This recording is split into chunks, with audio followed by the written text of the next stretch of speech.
We're live. Good evening, ladies and gentlemen. Welcome to yet another 40 to Level 1. I'm one of your hosts, Alistair Kennedy, and here with me, as always, the former Twilight Princess of all games, the current Twilight Princess of YouTube, the Uncharted 3 Lyra Denair, the man who pays double his PS Plus subscription to play 20-year-old games for 5 minutes. Man of many names, but we just call him one. Andy. It's Undercut here as always. Is my camera looking a lot better just now with this update? I paid £6, Ali. £6. Yeah, well, that's not what they asked me for, of course. Well, hello, ladies and gentlemen.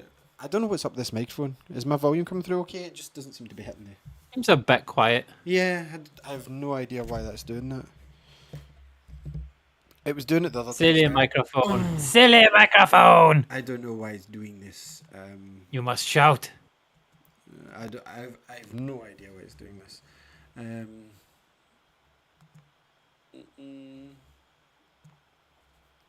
Yeah. I can't increase it. No, it's at maximum. I'm just going to have to kind of talk into my microphone, or it looks like I'm trying to eat this tasty mushroom here. Yeah, we're talking. I'll just sit it here. We're talking about PlayStation Plus. I don't know why it's doing this. Like, my mic's not hitting above green. Maybe is it on a different setting or something? Yeah, probably something maybe.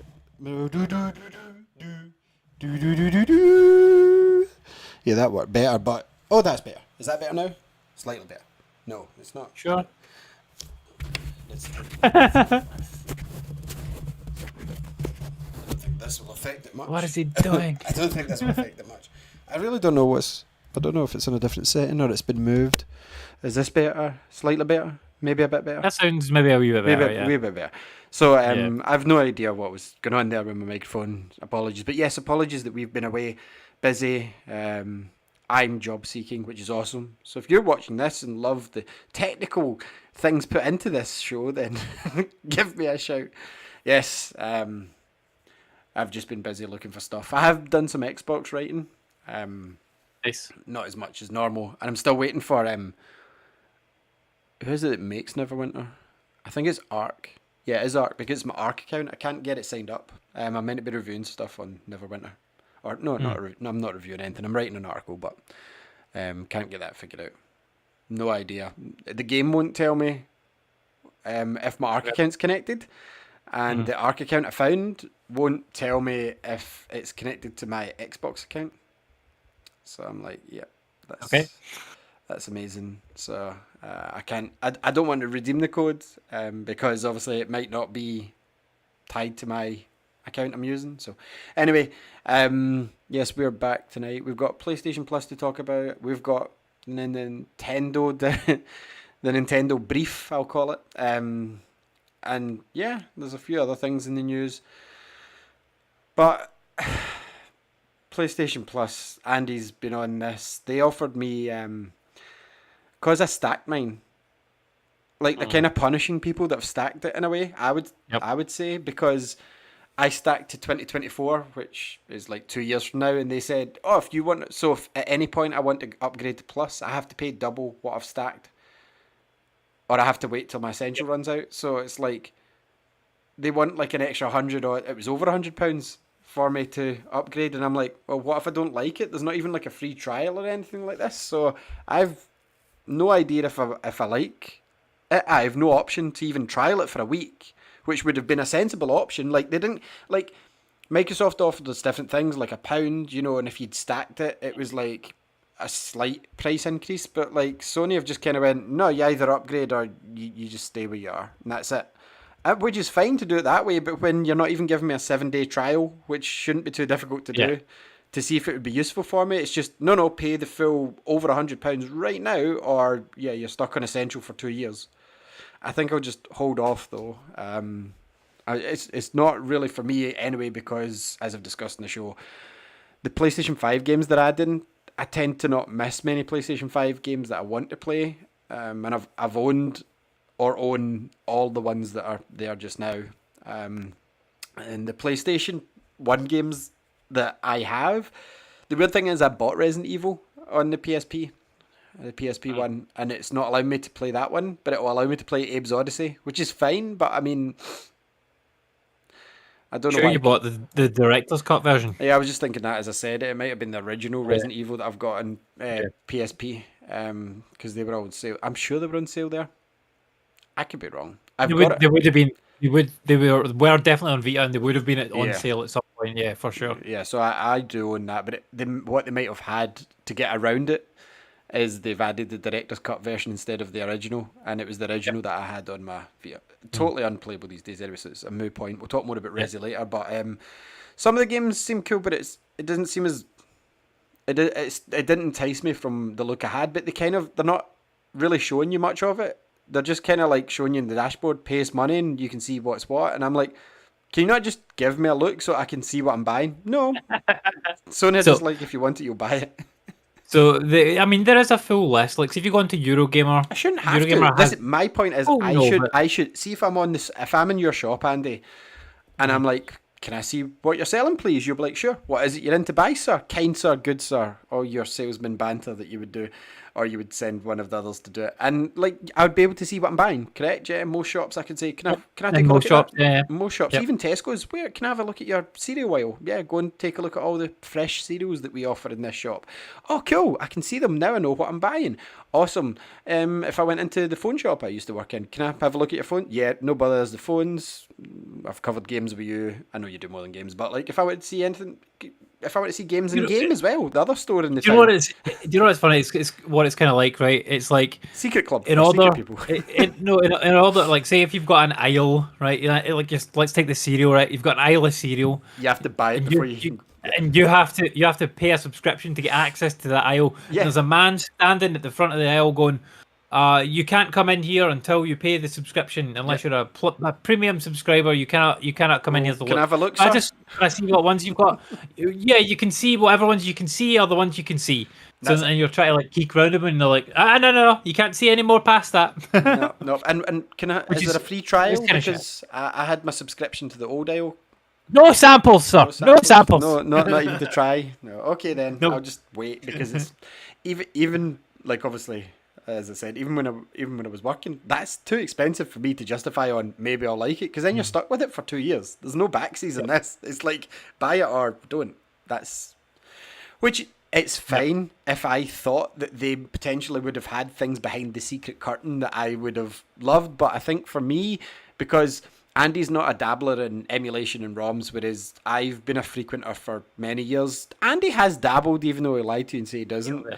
But I mean, like, I used my PSP for years, as you know, Andy's an PS1 ROM machine, and I've had the games on that I've wanted for years, and that was the one that was really enticing to me. And I've got a PS2. I've got a PS2 catalogue of games that I like in my cupboard, and I do pull it out and play it every other night when I can't be bothered playing modern games. And I know I'm not a retro head like that, Andy, as you know, where it's like, oh, it's best on original machines. No, make it convenient for me, but the PS2 ones that I managed to see on like your Eurogamer or whatever it was I was looking, I didn't see anything that appealed to me, because it was all just the PS4 versions of them that I owned, the Star Wars ones. So I've no illusions that they will add to this. There could come a point where I pull the trigger down the line, depending on what they add, but for the moment, there's not enough. What I would have appreciated, see if they said, right, you've got 2 years stacked.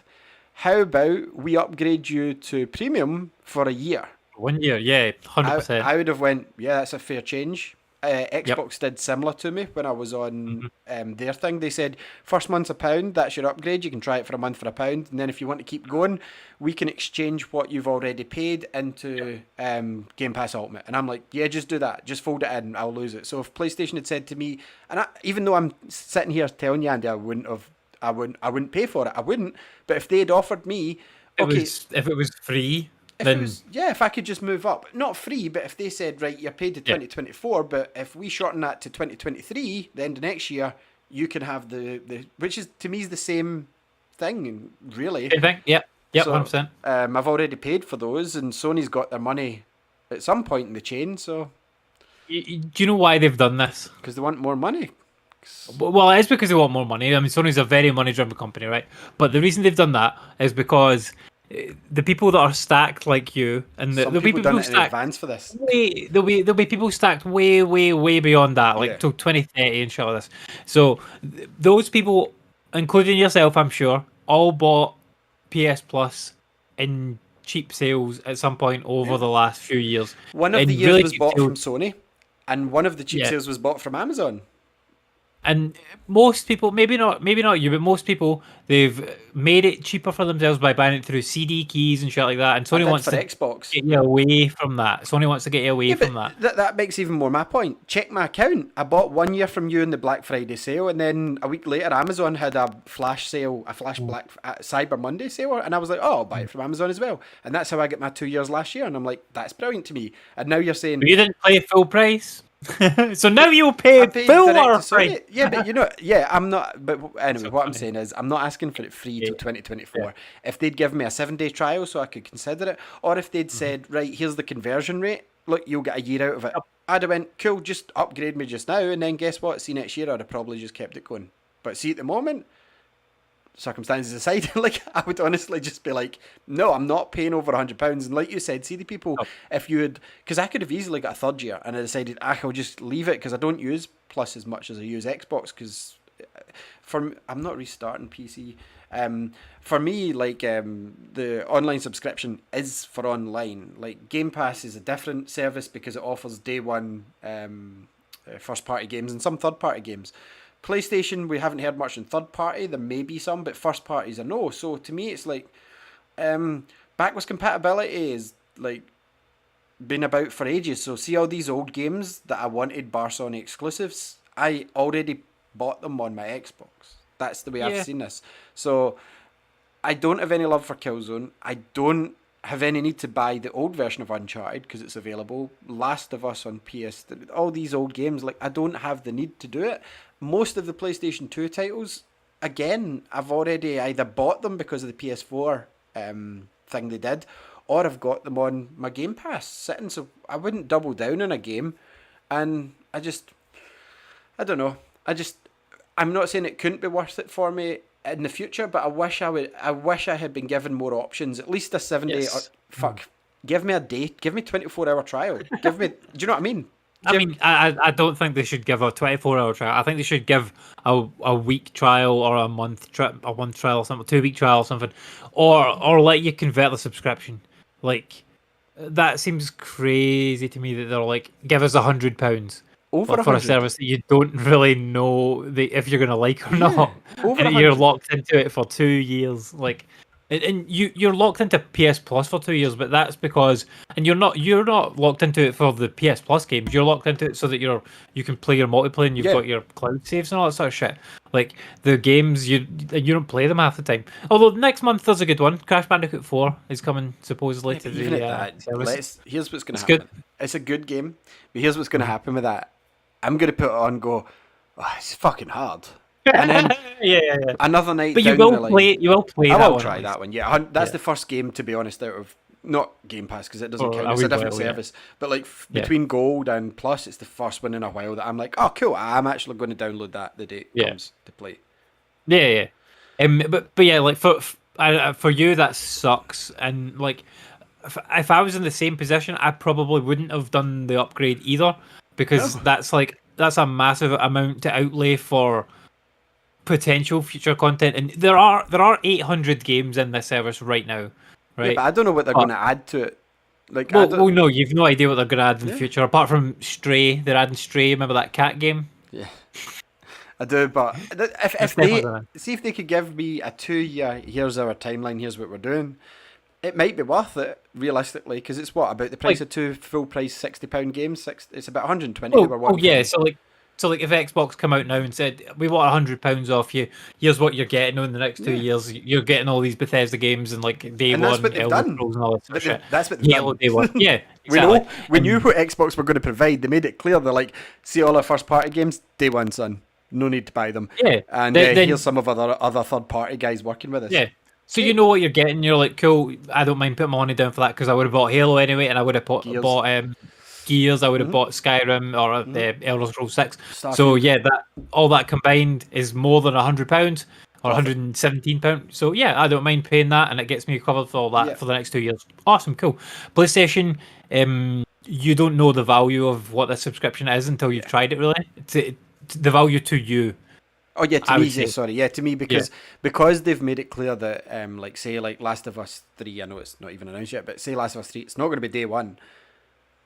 Like, so if they said the first party games were day one, immense value, and I would have had to have considered the £100 odd, right? Yeah. But they haven't said that, so I need to rely on what classics are you going to upload that I don't already own on another system that I currently still use, or I'm not interested in. Like, you haven't, like Nintendo at least went, even Nintendo, they went, here's our Switch service, and I decided that wasn't for me as well, but they at least went, here's our catalogue, we're going to drip feed out over the next 2-3 years. They said, here's the titles that are going to be available, and they've stuck to it. Every other month you get, here's a new N64 game, you know. They've actually added extra stuff to it on top of like what they said they were going to do, like the Mario Kart DLC and at least they said, you know, they said. And even the N64 classics, they went, here's what we're offering. PlayStation, even when you're trying to buy it, they're like, ooh, here's some pictures of games you might recognise. Are they in the service? Maybe. Maybe, yeah. Now, I'm not saying that it's not worth the money that it costs, right? Because I actually think that it is worth that money for me, but that's for me. And I'm a specific use case that's quite different from you. And although we have quite similar gaming tastes and whatnot, there are some games that I would have bought that are in this service. And it's going to save me money. Also, the fact that my upgrade, my PlayStation Plus, I bought a year last August, and it's due to end in 2 months' time. So my upgrade fee was £6.14. So that's kind of like a trial. So that's an absolute no-brainer. I can get access to the service for 2 months. I can try it out as much as I want, and if I find that I love the service and use it a lot, then I will continue my subscription and keep using it. So far I've played it quite a lot, but there's like 800 games in here. I'll not list them or anything like that, but the retro games in terms of PS1, PSP, and PS2 is very little at the moment, and all the PS2 are games that were already on PS4. They were the ones that they ported over, and it's not even every game that got ported either, because like the GTA trilogy and stuff like that, like things like that are not there. But you've got stuff like Ape Escape 2 and like Wild Arms 3 and stuff like that type of stuff. So PS2, is there anything that I would really want to play there for more than 5 minutes? No. No, just no. Final Fantasy 12, but that's a remaster. Yeah, it's the one that came out for the Switch, because I got that in the Switch, and it's been on and out, in and out of Game Pass for the past 2 years. And it's a good game, but it's a time commitment, and like there's a lot of good games out just now, and there's a back catalogue we don't really need to add to. And because I fired up my Switch, I will talk more later, obviously, and I seen Final Fantasy 12, and it's the Zodiac Age, I think, is the tagline. Yeah. I fired it up, and this is one of those games, Andy, that coming, and I'm like, oh yeah, I'll buy it, and then I'm like, I've never played this. I've not even fired it up. Let's see what it's like. I just wanted it to sit in my catalogue, and it's like, oh, this looks actually pretty cool. I could get into this. I'm like, oh, the systems, oh, they're so good, and I'm like, oh, there's so much to know. I've got Knights of the Old Republic trying to be on the go at the same time. So Final Fantasy, well, it's all very well, whenever they're in a service, because I would imagine they've got a similar deal that Xbox have, that these games will rotate. They will have leaving soon. It might be 3 months, it could be 6 months, could be a year, but Xbox, we've found the same. It's kind of like Netflix. They pay a license to have that game. If they gauge there's enough interest, they'll keep it on, is what I've been feeling. And if there's not, or if it's like a promotion, like the first 3 months, like, I can't remember what game it was, but you've got 3 months to play it, and then it leaves the service, which is great if you've got time to sit and finish the game. But if it's not, you're kind of like, huh. And I wonder if a game leaves PlayStation Plus, which they've not even spoke about because they won't be there forever, unless it's a original. But are they going to offer a discount on the store like Xbox? Because you would expect the way that PlayStation Plus has worked in the past, so with the monthly games always up till now, if you download the game, or if you tag the game to your account, then whilst your account is active, you own that game. Like you have access to that game. This is different, so I'm not sure exactly how that works when things leave the service. We'll find out at the end of next month, because there's already a game leaving it. It's some shitty game that like people will not Still, play. So there like, will be other I think games. it's basically what these type of things are. These are holdovers from PS Now, where they've paid the license for like the PS. I think it's all PS3 games. They've paid the license for PS Now up to like end of July, and they've got the thing in the service until then. So after that is done, then I would expect that the game will be gone, and you won't be able to access it through Plus. Yeah. So Which we'll is see fair what enough happens. because it happens on Prime and the one thing that Yeah. really annoys me and we might start seeing here is, have you ever noticed, because Prime and Netflix are the two main ones, right? A TV show will leave Prime and Netflix will get it, and then it will go back a few months later, or a movie. Like there was a movie up, and I can't remember the name of it, and it was a Amazon original. It said because they had it first, and they slap Amazon original, and it was My Spy, right, with Batista. I never watched it, right, but it was in the big banner at the top of Prime. Yeah. And last night I was flicking through Netflix. My Spy came. I went, that's an Amazon original, but it's just because they had it first. So it's like, apart from their first party things like Stranger Things, and Amazon's obviously got like The Boys and things like that, it does tend to swap. So you might see games on Xbox Game Pass, third party ones anyway, that then end up leaving and going to PlayStation. And I think some of the battles now will be to have a third party game day one on the service. That'll be where rather than like, having, well, there's no fight over COD, but when they had the COD fight where it was like Sony had the exclusive rights to the DLC, and it was annoying because I remember I bought one on Xbox and my last DLC wasn't out yet and the new version of COD was out. So no one was playing it, so it made the DLC worthless back in the day for Microsoft.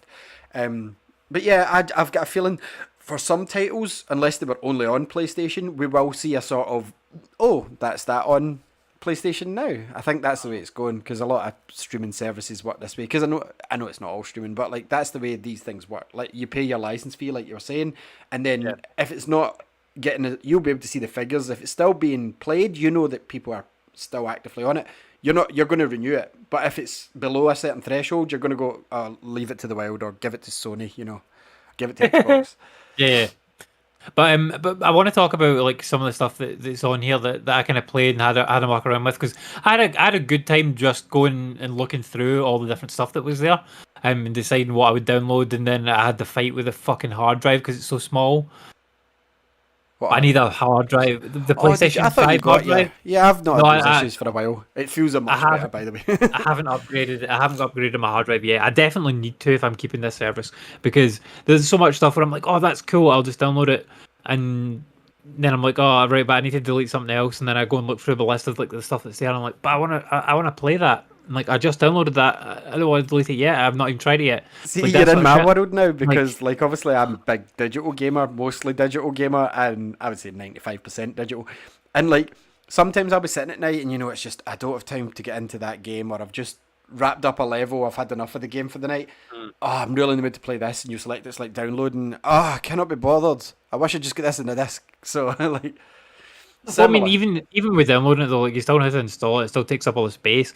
But like anything's taking up space. I need a 2 terabyte hard drive for this. Like I can't buy just a terabyte. I need a 2 terabyte, like to take me up to like 2.8 or whatever it is. Because there's so many games on here that I would download, and like I would get the notion to play them if they were there sitting on my hard drive ready to go. Whereas like me having to go in and search, find them and download them, like by the time I've gone and searched, I can't be fucked. I'll just play whatever's there. See, 2, I didn't get 2 because 2 was astronomical price, but like one does me okay at the moment. But that's because Xbox, I've had to delete some stuff. PlayStation, it's not my main use. It's not my main system just now. It could swap at any point during this generation. I want to have more to play my PlayStation. I just don't at the moment. And I was running into troubles with the standard though. I couldn't have ran that standard one for a while. Because most of my games are digital, and even like you said, even without digital, you still need to install these days. Yep. So. And some games are massive, but yeah, like I was not particularly impressed with the retro games that are on this service yet, because there's a very small selection. Like the PS1 games, there's maybe 10. The PSP, I think there's 3, and then the PS2, as I said, they're just ports. PS1 games though, I played a couple. because I was like, oh, I'll try a few. And I downloaded the Final Fantasy games, but those are more kind of like the remasters. So like 7, 8, 9 are all there from the PS1, and then you've got 10 and 12 are there as well. Is it the 8 And then remastered one? 15 is there as well. 8 is the remaster one, which I actually haven't played yet. So I'm definitely going to check that out. But I haven't tried it yet. But what I did play was I played Siphon Filter, Ali. Do you remember Siphon Filter? Yeah, it's a spy game. I got it mixed up with No, I didn't get it mixed up. Siphon Filter's linked to Days Gone, isn't it? Yeah, it's linked to Days Gone. Supposedly, I Days think it Gone was the one that, Siphon like, Filter. Like. the weird people played back in the day. If they didn't play Splinter Cell or Metal Gear Solid, it's like, why would you choose this one over it? Yeah, I played this, but like I never played it that much. I'm maybe even being like a demo or something I played of it, because like the beginning level, I don't remember it. It reminds me most of like fucking Die Hard Arcade. Yes. Sorry, not even Die Hard Arcade, like Die Hard Trilogy, but the Nakatomi Plaza level, Yeah. where you're just running around in a really bland level, just shooting people. Yeah. Like it's like that, shooting really bland enemies. Like A lot of PlayStation 3D games haven't aged well. Like, and no, that it's not aged well. That includes Metal Gear Solid. Honestly, the original has not aged well. I mean, Metal Gear Solid was definitely more playable than this. Oh, Like, 100%. this is, I would argue, unplayable at this point. Like, I played it for like half an hour, and I was like, I am done with this. I will never touch this again. Goodbye. Then I tried Ape Escape though. Ape Escape, very playable still, very playable. It's kind of weird because it's got a 3D camera, but you can't control the camera on the right analog stick because it was designed. This is one of the ones I think we were talking about this in chat. Like to promote it's the designed, new analog stick. yeah, to promote the analog sticks. And on the left one, yeah, perfect controls. But then your right analog stick There's a doesn't control net. your camera. It controls what Yeah. direction the net goes, or the club, or whatever you're using. It's similar But to I the played it- Obi-Wan Kenobi game on the Xbox, the one Fred played. Your right analog stick, and that Okay, was yeah. your lightsaber. That's kind of cool. But like I played this a few levels of it. It's pretty fun. Like, and it looks really good for a PS1 game. And Cypher Filter looks okay, to be fair, like in terms of the graphics. But like Ape Escape for a PS1 game looks like you remember it looking. If you go back and play that on like an actual normal TV, like through a PS1, I don't think it would look as good as what it looks through this. So they've done a good job of emulating it here, and there's a bit of upscaling and stuff going on, so it looks good. The versions that we have in the UK are the 50 hertz versions, but I couldn't have told you that. Like, I didn't notice any frame drops or any shit. Like, they looked absolutely fine to me in terms of that. Like, no issue whatsoever. So, like, I had good fun playing Ape Escape. Yeah, and I didn't really play any of the other PS1 games apart from Abe's Odyssey. I tried Abe's Odyssey. I don't like Abe's Odyssey still. No, but there's a new better version of that, so that game's not required now. That sadly the original. And say what you like I like the original, but the new version is just better. Yep. I did stream one PS3 game, I think, just to see what it was like, which was the Ratchet and Clank game, and it played exactly the same as PlayStation Now played, which was fine, but it's very clearly 30 frames per second, and which is quite jarring when you're quite used to playing at 60 now on the PS5. Yeah, and even with the PS4 ports and stuff, like a lot of them are upscaled and whatnot, and they've had patches and things to get you the PS5 versions for the older games. So playing at 30 is it feels slow now. Yeah, I did that. I don't have too much to say about it, but I was playing Age of Calamity Switch because I wanted to finish off. Cutscenes phenomenal looking. The game generally moves okay to a point, but like, see when the frame rate dips, you can totally see it. See on handheld, it's not. This was always a Switch problem though, but it's even more stand out on the telly now. If you've got like a next gen console, or you're a PC gamer, obviously, but for us, we're mostly console gamers, and 60 FPS is next gen feeling to us. Like, we've discovered that in every game, and the dropping back down to anything less than 60, you can 100% tell, and it feels almost blurry and sore in the eyes. Yep. If you're playing like sub 60 to me, which sounds snobbish, but it's totally true. It does. It's a bit like if you get 120 hertz refresh rate on your new phone and you're used to 90 feels sluggish. Like if you stand the two devices next to each other, it's weird. So like, yeah, I was playing Age of Calamity. Great game, still plays brilliant, but it played better handheld. than it did on the TV. Now there are some games that still stand the test, like your Breath of the Wild, like Mario Odyssey and stuff. First party Nintendo games seem to just be spot on. Age of Calamity, while it is a first party license, it was made by that Koei, I think it is, or Tecmo. I can't remember. Whoever does the Warriors games, and it's Koei, certain parts I could tell the dips, and it wasn't like jumpy or anything. It was consistent, but it was like I could tell this isn't what I've been playing next gen. So there are some titles that it's quite annoying when that happens. It was more forgivable when I just did an Xbox One or a PS4. I would say. I did pop on Miles Morales, just because I hadn't played Spider-Man in a while, and I'm like, yeah, this is here. I downloaded it, PS5 version, and I went and got a couple of trophies in it and that. And it did that to me actually when I first started playing it. Like, I'm like, this doesn't feel right. Like, what's going on here? Why does this feel bad? And I went in and it was set to fidelity mode, and then the second I changed it, boom, yeah, cool. This is next gen. This is fine. See, all these people that say ray tracing's next gen, they're wrong. And the first game me and you found this out and we were playing the Avengers one night, remember? Yep. And 4K was like, okay, and then we switched to 60 and we're like, oh yeah, this is much better. This does feel like an upgrade. So I don't know what it is, like, because it's very difficult to describe it, but you can feel it. The second you change that option, you're like, boom, oh, here we go. Like, and if you switch back, like, everything's like, it feels like you're fucking Quicksilver, like, running in slow motion or whatnot, like, super weird. Yeah. But yeah, you change that to the 60 frames a second mode, and boom, sorted. Yeah. It's not, I don't think it's so much of a problem if the game was never in 60, although sometimes it can be noticeable, like with that Ratchet and Clank game I was playing. But yeah, for Spider-Man, like, I'd played it in 60 before, and like playing it like this, this feels fucking off. I don't like it. But yeah, switching it over, perfect. It's a good game.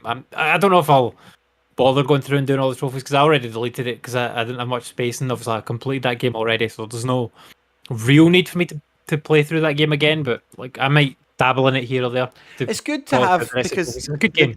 The reason I like one of the main reasons I go digital is because I used to find myself buying multiple copies of discs like years back before I was fully digital.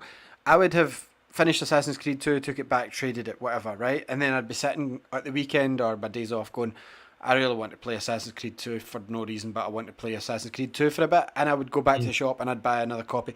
I think I had 3-4 copies of Assassin's Creed 2 because I'd be like, do you know what? I finished it already. I can't be bothered. I'll take it back. And then I'll be like, do you know what? I'm right in the mood to play it. Not just that, but I'm sure similar things happen with like Batman, the Arkham games and stuff. I would be like, do you know what? I'd really wish I had that. Or like a DLC will come out of that, and you're like, oh, I want to play the DLC, but I need the base game. So then I started moving to digital. So like Spider-Man, like we're talking about there, it's a great one because sometimes you will be in the notion to just swing about a Spider-Man game, not particularly just play anything, just swing about, and I'll download it and play it. Now that you've got that, that's great. Spider-Man's a great example because in the PlayStation 2 there was numerous Spider-Man games, and I bought those several times over as well because I would finish it, then I'd be like, really want to play. I'm in a Spider-Man playing mood today, and there's certain games you keep.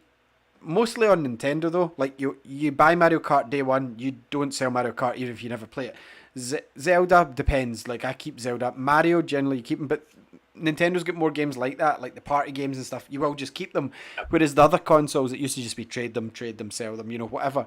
But that's why I moved to digital, and Spider-Man's a really good example. Like apart from, was it The Amazing Spider-Man 2, which was a goodish game, but then at the end of the game... the free roam sucked, yeah. So it used to because they had the robots. The robots, so if you didn't... Like, crimes would still happen even once you saved the city, and if you didn't do so many crimes, you would go up wanted levels, and then the robots would put up laser grids in front of you and affect it, so you couldn't just go in and swing and relax. You literally every 5 minutes had to rescue a citizen, which was annoying as anything, so that ruined the fun in that, but... The Spider-Man and Miles Morales, it's fun to just kick on and just go, I'm just going to swing about the city for a bit. Yep. The swinging mechanics are absolutely spot on in those games, like really good. But Activision Spider-Man, they were good as well, to be fair. But yeah, I didn't play that for too long. I played Intelligent Cube, Intelligent Cube, which I couldn't understand, so I'm not clever enough to play that game. That was a PSP one, was it not? I think it was a PSP game or a PS1 game, I'm not sure, but it does have trophies. It was spelled with a Q, yeah, you're right. But I didn't understand what was going on with that. Like, and it didn't look like it was going to be any fun. It's like a wireframe grid of cubes coming at you. No, thank you. I'll give that one a miss. I did play. I played Demon's Souls, Ali. Demon's Souls, which was one of the games that I was excited to play. It's hard. It's a hard game, but it's good. Have you used magic in it? Is my question. So I did go a class that could have a magic spell. It's like a magic arrow or something it has. But I didn't want to play a magic class because that's not how I play these games, because I like to do melee in these games. But I really enjoyed it. I only played it for like half an hour, 40 minutes so far. But I was really liking nice. What I played. And it does look absolutely beautiful. It looks better than Elden Ring. The graphics are much better than Elden Ring. But that's because Elden Ring's open world games are always going to be. Oh yes, plus this is PS5 only, nothing else. Yeah. Elden Ring's obviously held back by last gen, plus it's on Xbox as well. Yeah. So there's multiple things to be looking for. PS5 only for Demon's Souls, and not even PC or anything, just PS5. But I'll definitely be playing a lot more of that game, and that's one of the reasons that I wanted to get this service, is because Demon's Souls and Ghost of Tsushima is in it, and those are two PS5 exclusive games that I'd never played. So and I like my PS5 exclusive games. PS4. Well, PlayStation exclusive games that I've never played. The other one's Returnal, that's the other kind of PS5 exclusive that's in there, but I played that and I didn't like it. So yeah, that was one of my biggest regrets. And like, do you know what? There's a fun game somewhere in there. Yeah, definitely. The gameplay's good and the graphics are great. My biggest problem with Returnal was the progression. Like, I felt I was pretty okay at the game by then. Remember, I'd done a couple of streams, and like the last boss would screw you. Depending on how long you run it, you could end up hitting a decent run that was like 2-3 rooms full of new weapons, such like good pickups, good run, and then you could get one and it was just full of like mini bosses all the way to the boss, and by the time you got there you were basically screwed anyway. And it was really annoying, the fact that, I get it was like roguelike, but it was like randomly generated. Like, say they had 20 pieces for the level.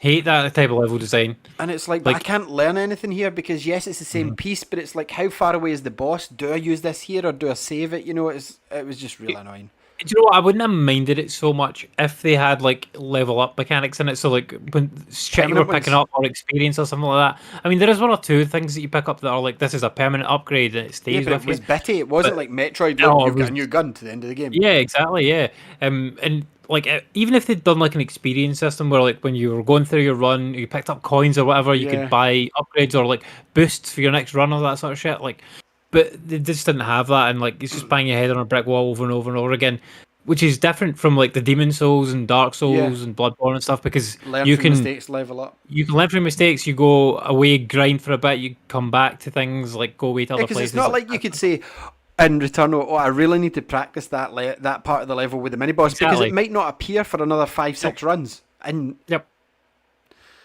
So yeah, I don't like that game design. Like, although the game plays very well, and the graphics are excellent, and the haptics are really good. I wouldn't recommend that to anybody unless you're super into old school roguelike games. Not extremely roguelike. Like, I've played some other roguelikes. Yeah. This is very like, every time you play, it's going to be different. There might be rooms that you've seen before, but it's all in a different order. So it's not like, if I run through here, I'll end up here. Nope, completely different room. And if you get a boss run and it's not got good weapons on your run, then you might as well just kill yourself. Yeah, you just start again. Because and that's what I hate. I wouldn't mind the game if it was based in skill, like Demon's Souls, Dark Souls, and that. I don't enjoy. I don't know why I don't enjoy them, and it's not the difficulty. It's just more the lack of story, the setting. I don't know what it is about them, but they just don't sync with me. I'm trying so much to try and get through one, but it's just boring to play for me. And at least in those games, though, if I come across a boss that I'm stuck at, I'm like, okay, I seen he did that, I'm going to try that again, and I know I'm going to load at a save point, and I'm going to need to go and grind for a bit, or I'm going to need to go back to him. Seeing Returnal, when you die, it's like, yeah, you're back at a spaceship. What have I got? You're back to the beginning of the game, and you've got fucking nothing for the last 2 hours of your gameplay that you feel like you've wasted your time. You do feel like you've wasted your time, and it's not like you can follow a guide, because you're not guaranteed to get like the same steps. And like with Demon's Souls, Bloodborne, like the Soulsborne games, like you might end up in that position in those games as well, where you do lose 2 hours of progress, but it's your fault generally, because you've made a mistake. And you always have the option, you always have the ability one time to get that stuff back as well. Yeah, exactly. But seeing Returnal, it's like you running, like, if you if you could be a good player at the game, and I'm not talking about a great player, just a good player, because I thought I was quite good, and then you get a run to the boss where you only find a couple of pistols, and it's like, I can't fight him. Like, yeah, because the rooms you're not haven't going to do spawned. damage. Yeah, you fucked. Yeah. So, But yeah. So moving on from that, I tried Warhammer Chaos Bane, which is a Slayer edition, which is a game that came out a while back that I was kind of interested in because it's got a dwarf on the front cover and it's like a Slayer I dwarf. think that was on Game Pass. Cool. Wee ginger guy. I was on Game Pass and I did download it and I never played it. I don't think it's still on Game Pass, although it might be. But it's now in this service, so I'm like, yeah, cool, I'll try this. It's basically like a Diablo game, but you're playing in the Warhammer Fantasy world. How fun! It's fun. Like it's good fun. Like you just run about killing guys and like getting loot. Like it's quite simple and straightforward, really, from what I played so far. But it was fun. I enjoyed it, and it's something that I wouldn't necessarily have bought, but the fact that it's there, I'm like, yeah, cool. I'll probably play through that game because it doesn't seem like it's going to be too long. Like maybe 10-15 hours. I would have to guess. I haven't looked it up or anything, but like if I had to guess this type of game, 10-15 hours. And yeah, it's fun. I like these type of characters and I like the world. So I tried. Oh, I did actually do one other streaming game, which was which played perfectly. And it didn't have the 30 frames a second issue. It was Jetpack Joyride Deluxe. Have you ever played this? Jetpack Joyride. No. No, so this is the best mobile phone game that's on a console. The best. Because it's like it's an endless runner game. I don't agree because the room's on Switch. Well, that's an iPad. I would say that's an iPad game. This is more like a phone game. Did you play it on an iPad, the room? No, I didn't. I played it on my phone. I played it on my phone. But this game is like a phone game. It's basically an endless runner where you're playing as this guy who's got a jetpack that fires out bullets. So like he goes along and he's firing bullets at the ground, and that's how he goes. How does his fuel keep going? He's got bullets. He's got infinite bullets in his backpack. Yeah, it doesn't make sense. So it's already out the window because there's so many of these games, and none of them make sense except Sonic the Hedgehog. But this game's really fun. Honestly, it's really fun. Sonic Dash. Basically, you're doing different runs and picking up abilities and stuff, and your aim is to get to as far as you can go in terms of distance, and eventually you die. Like every other endless runner since Temple Run came out. Yeah, but there's no levels in this. It's just distance. Here's a question for you. Was Temple Run the first endless runner? I think if it wasn't, it was the first one that was mainstream. It's the first one I ever heard of. Yeah, Temple Run. No one plays it now. Yep. But nope. There's a Lara Croft one that I tried, and it's awful. I downloaded the other week a Tomb Raider or something. Still available, like, and it's not great. And I'm like, nope. Doesn't make sense. And then I just went back to Sonic Dash because I don't mind an endless runner, but it has to make sense. Sonic Dash 2 I don't enjoy. I don't think it's as good as Sonic Dash 1. This game's actually probably my favourite endless runner. Like I don't really like endless runners very much, but this one Sonic Dash, do you? You're like, I've had enough of this. this one I actually quite like. But anyway, and the streaming on this was perfect because this is a PS3 game streamed, and it worked absolutely perfect. Then I tried Fantavision, which is a PS2. I believe it was like a PS2 launch game. No, it's a fucking firework game where you have to like join up dots or some shit. It's terrible. Like, why would anyone have bought this? It is. You have to join. I didn't buy it. It's part of this. You did? Plus service. I didn't. Did you pay for the service? Yes. So it's part of the service you paid for. It doesn't matter how much you paid for it. You still paid for it. So you're that guy. You're that guy that paid. I'm that guy. Yeah. But why would you buy this day one on PS2? Like, maybe there's. Do you know what? I don't get it. We've said before in the show, every game that comes out, no matter how shit, is someone's favourite game of all time. True. See, if Fantavision is your favourite game of all time, not. Like, tell me. Like, not you, but like in the comments, tell me. Like, what are you talking about? I've never heard of it. No, I know it's not yours. But yeah, I didn't like this at all. It's awful. I deleted it. Then I played an indie game which came out to PS4 called Minute, which was on Game Pass as well. I think it might looks like Tamagotchi. It looked quite fun. The thing with the lips like that. Yeah, it kind of looks like a Tamagotchi, but it plays like a 8-bit Legend of Zelda game. All right. It's like a NES Zelda game, basically. It's really good. Basically, you're playing as a little adventurer guy, and you have to go out into the world and go on adventure. But the adventures only last 60 seconds at a time. So after 60 seconds, there's basically a clock counting down the whole time. After 60 seconds, you die and respawn at your house. And then you've got to go out. How many minutes total did it take you to finish Minute? Well, I think total playtime was like an hour and 20 minutes, something like that. So it's a lie. The cake is a lie for minute. The cake is a lie, but this one it's kind of roguelike almost, but everything when you do something, it stays. So like if you pick up you go around, you find a sword, you pick it up. Yeah, you get to keep the Majora's sword. Mask idea. Like you could do Yeah, something, exactly. like you could unlock something, then the day would end, and it Yep. would be like that shop or Yeah. that alleyway's open now. Yeah. Exactly, yeah. So like there's a part where you have to drill through a wall. You activate this drill and it drills through a wall, and then when you die and respawn, the wall is now open to you. Drilled. You can go through it. It's a shortcut. But yeah, that game's awesome. Like I would recommend it to anybody that is any kind of penchant for those type of old school RPGs. And like the gameplay looks really fun because you're like, oh, I can just do a little bit more. Oh no, I can't quite get there. I'm dead. And then you're like, okay, well, I know where I need to go the next one, so I'll eliminate the bullshit that I did on the way there. I will not bother killing these crabs. That will save me 5 seconds. And then it's kind of like it's almost like a little speed running bitty game, like which is really cool. I really enjoyed it. I did try it before on Xbox, but I never stuck with it. I did a few runs and I was like, I don't know if I'm too into this. But when it's PlayStation, I don't know. Like PlayStation, I find it easier to just sit down and knock through a game. Like this, so that it took me like 2 days to beat it, like over 2 nights, and it's easy, but it's good fun. And then I only played like one other game on it at the moment, which was Adrift with a 1 instead of an I, for some reason. This is a game that I eyed up a while back because it came to, I think it was Oculus it came to first.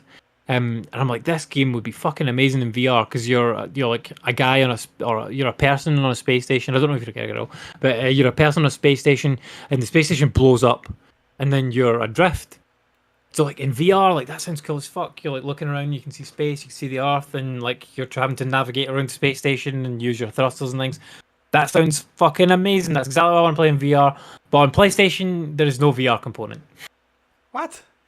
Makes no Yeah, sense. I know. Like PlayStation VR is there. It's a first-person game. Yeah. I'm sure they could have coded it in VR because like you can turn the camera all the way around. Like I'm sure they could have done it so that it worked in VR, but they didn't.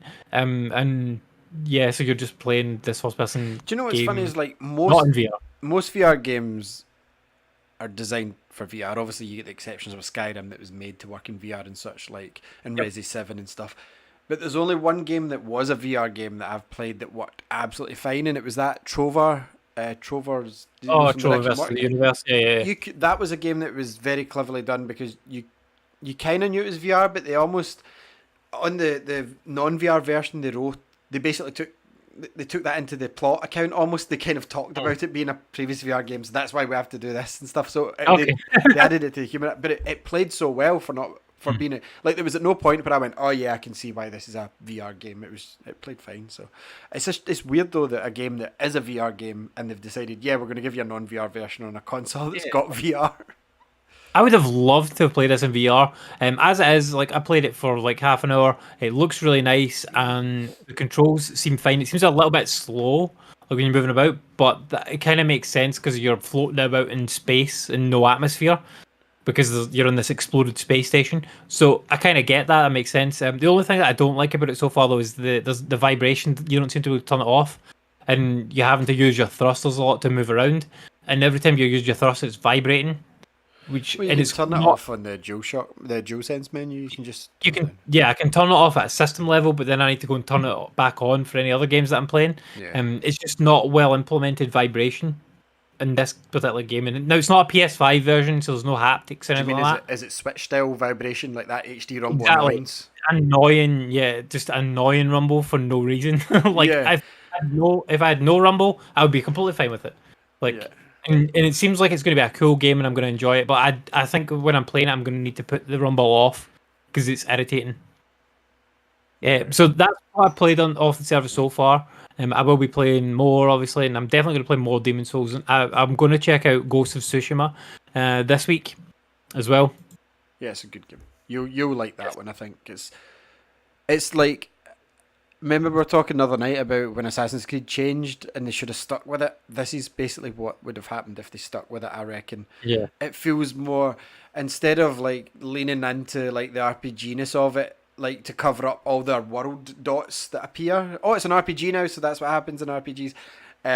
Ghost of Tsushima kind of blends it.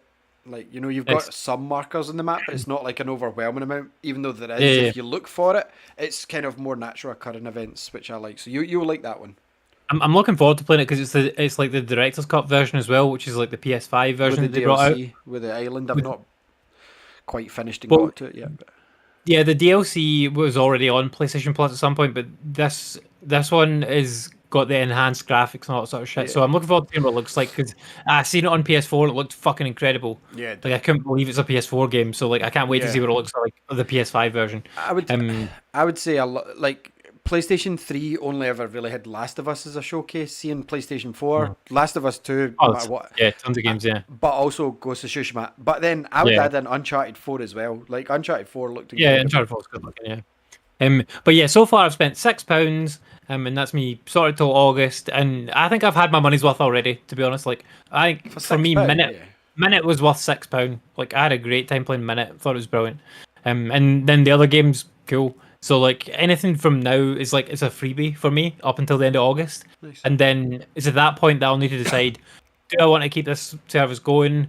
Will I buy a whole year for like £100?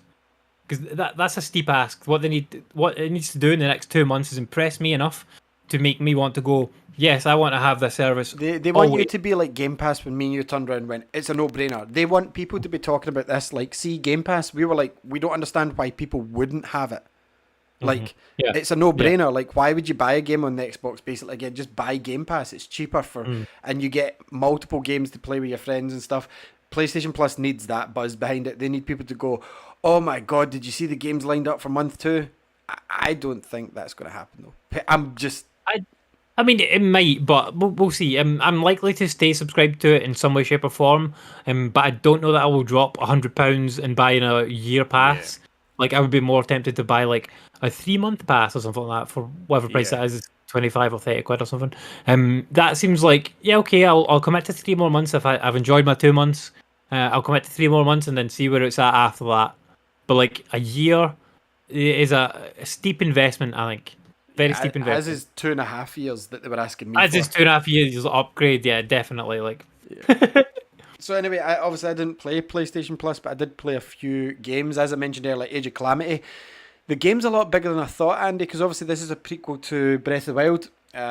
It's the war. It's a smart decision for them, using the Warriors engine to create war. I just, as I said, wish it was on it's fine on the OLED on handheld, but I wish it was on the Switch Pro. I'm not bringing back the rumours here. We're not doing it because one of our friends recently, who was it said to me? Recently, they were waiting on a Switch Pro. I can't remember, but someone said to me they were waiting a Switch Pro, and I went, "What are you talking about?" And I looked online. These rumours for Switch Pro that we had seen 4 or 5 times they've been leaked that a Switch Pro is around the corner, and then we got the OLED instead. And I'm like, at this point, I think Andy would agree with me. He's away just now for a drink, but I think Andy would agree that at this point in the Switch life cycle, I can't see them doing a Pro because it's not going to be... Within 4 years, we'll see a Switch 2, I would reckon. Within 4 years. And they're not going to waste time in a year doing a Pro version when there's another... and then try and sell you a much more expensive, I would imagine, version being a Switch 2 or whatever they call it shortly after. So... it plays fine. It's just really annoying on the big screen to see 60 FPS dropping, but I mean, that's been a bit snobby. But the game's great. Absolutely love it. I think it's one of the smartest moves I've seen from any game company is doing a prequel. Oh, disconnected.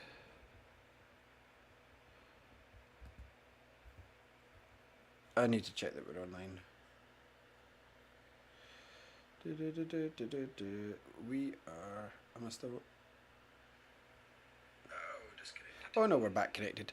Sorry, I disconnected there in the middle of speaking, but we're back now. Not my internet or yours. It was a Streamlabs or Discord thing.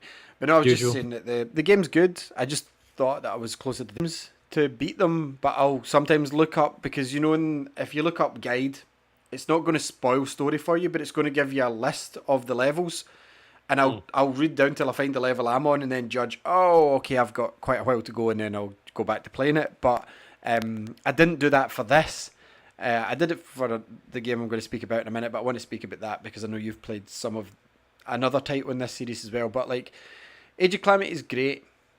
It's not as repetitive as like the Heroes of, was it Heroes of Hyrule or was it just Hyrule Warriors? The first one was called Hyrule Warriors. Yeah, it was just called. Yeah, it was very much just a skin for the Warriors games. Whereas this is, there's actually a good story and stuff in it. Yeah, it feels more like a game. If you know what I mean, and I know that's bad to say, but Hyrule Warriors barely had a story. It kind of had some cutscenes to kind of try and tie in some, to make an excuse for running through different areas of different Zelda games. It kind of had a time travel kind of thing going on, whereas this has got like voice acted cutscenes and it like directly adds to the story. Like, so what's happened is the little Guardian robots came back to try and warn Zelda and Link before it all happens, to try and prevent Ganon doing his thing. And you're basically a prequel to Breath of the Wild, isn't it? Yeah. That's what I was saying. So basically, I've gathered the 4 Guardians, the champions, to try and see if they'll use the beasts. Because you know how when we played Breath of the Wild, the beasts were all buried for years and they hadn't been used. And so you have to kind of make this motley crew appreciate you. The side missions, there's loads of side missions to do, and I'm like, at this point I just want to do story. So I gathered them all, and then it says the liberation of Korok Forest or something, because like you're constantly fighting back monsters because they are invading, and it's just going to take Ganon to get involved to wipe out everything as we've seen in Breath of the Wild. So we're trying to stop that from happening. So we've got the Master Sword now, which they didn't believe that I was just a soldier and I wasn't going to be able to do anything, and this is what happened to Cloud Strife all over again. So it's good, but again, I wish it was in a more powerful machine. But what I was saying when you left was my prediction, and I'm just saying this is the last time we'll talk about it. The Switch Pro that we've heard so much about being leaked, and it turned out to be an OLED. I don't think that exists, people, because see, at this stage, I said we're going to get Switch 2 in 4 years. Within 4 years, we'll have at least seen it, or it will be out. There's no way within the next 2 years they're going to go, here's a Pro model, and then try and sell us an even more expensive one like a year later that plays its own games and stuff like that. It's not going to happen. They're going to take a wide berth now, because if they keep releasing, except for the light, we might see more lights or something like that, because see if they keep releasing Switches, folk are going to, it's going to be like the Wii U, they're going to be like, why do I want a Switch 2? Like, why, what? It has to be backwards compatible for one, but Nintendo need to cut off. I'm sick of this cross-generation bullshit that we're getting on PS5 and Series X and stuff being held back because it has to be available on Xbox One and PS4 still. And I get it's console availability, but Nintendo don't seem to have this issue, so they need to stop making new versions at the moment and then just leave it a good year or two and then announce the Switch 2 is coming. That's what they need to do. Yeah, because the Switch OLED is as good as it's going to get for the Switch. 100%, and that's what I was trying to explain. There's no Pro 4K. See the 4K Switch with 60 FPS? That's your Switch 2. That's what that is. 100%. Yep. So see all these rumours, they were maybe true for stuff going into the Switch 2. That's what I'm thinking at this point. Because see, when it all came to boiling point, what did we get? We got the OLED version. I think that's going to be the creme de la creme version of the Switch. That is the Switch Pro. If you're still waiting for the Switch Pro, go and buy it now. It's already out. It's the OLED. And trust me, it's worth it. It generally is worth it. You get bigger storage inside. You get, if you get the white version, you get cool exclusive Joy-Cons, or the blue and red, just the standards. You get a nice looking dock. I like the white one, like that I've got. And then you've got a much bigger screen, like see side by side, like the clarity on an OLED. You've seen this before in the Vita. I remember I made the mistake of buying the Vita Lite version, and it was like, why does the screen look shit now? And it's because an OLED screen is night and day. So see, with the OLED on it, it's got a slightly better brightness, the battery's better, the stand's far better, the memory card slots, etc. This is your Switch Pro. This is your Switch Pro. If you play it and you put on a bright game like Splatoon or like Mario and you put it side by side with your old Switch, it's like you've turned down the brightness. That's what it's like. It honestly is. Or even a Steam Deck. Yeah. Even a Steam Deck. I haven't put it side by side. Switch Pro seems to have a better screen than a Steam Deck. For some reason. But I don't regret my OLED purchase at all. But there's no way they're doing a Pro in 2 years and then a year later going, oh, the Switch 2's coming, because it'll be a Wii U all over again. People will be like, but we bought your OLED, we bought your lights, we bought your battery revision, and now you want us to buy a Pro, and now you're telling me there's a Switch 2 around the corner? No thanks, Nintendo. That's what happened. They don't want that. They need the Switch to keep going. and they need the next one to be backwards compatible, simply so that they can get that. They can still call it the Switch family, and they can just move it up. But they can't do a new Switch like they did with the 3DS. They can't do a new Switch XL. They can't do anything. It needs to be specifically a different brand name with the same form factor, or it needs to be the Switch 2. Be blatant about it. Yeah, just call it Switch 2. Honestly, Nintendo Switch 2. It's NS2. It's a brand name now. It's because I mean PlayStation's had PS1, PS2, PS3. Why can you not have NS1, NS2, NS3? Fucking do that. It makes like, sense. Absolutely fine. And Microsoft can't decide. Do they want a numbered system, or do they want like clever names like we've had the 360? They just need as many fucking X's in the name as possible. Now we've got the Series X, the Series S, the Series Z, but they start at the end of the alphabet, so they can only release one more. So anyway, the Y. The game was good, but hey, they did a Y wing. Like a Y wing is a thing, and it's cool. So you could have a Series Y. But that's different because you get A wings, B wings. You get. Sure. You could get a Y-shaped console. But you don't have an X-shaped console. But no, but the Xbox originally had an X on it. There is an X in the Xbox. True. Anyway, so yeah, there's no S on the S though. There's not. There's a big stupid black thing that's not a speaker. But looks like a speaker, yeah. I didn't really play on the Switch because the reason I got my Switch out is because I got an email through, and I was like, oh god, what is this? And it's like, oh, you've already paid for this, and I was like, okay, that's fine. And it was Sunbreak, the new Monster Hunter game that's coming out as DLC, and I'm 100% adding this to my games because it's a full price title for Switch. It's a completely different map. It's a completely different story. And it's just... I'm looking out standalone as well. They are, they are. Yeah, but for me, this is the new game. For me, I'm buying it as the DLC version, if you know. Yeah. So I'm looking forward to it because I loved the last one. But when I went to play it, I'm like, where is it? And it's like, oh no, it's just pre-installed. And I'm like, why would you do that? You sent me saying purchase confirmed and blah blah, and I jumped on. It's like, yeah, it's available on the 30th, and I'm like, because I'm sure this was about a week ago, wasn't it? I said to you, oh great. That's so good. And no, so it's out. And... It's weird though because like normally when you pre-order digital, the money comes out immediately. Like you just pay for it. You pay for it down. Nintendo don't do that though. Weird. Nintendo don't do that. They wait and take it out when it comes out, which is like you said, totally weird.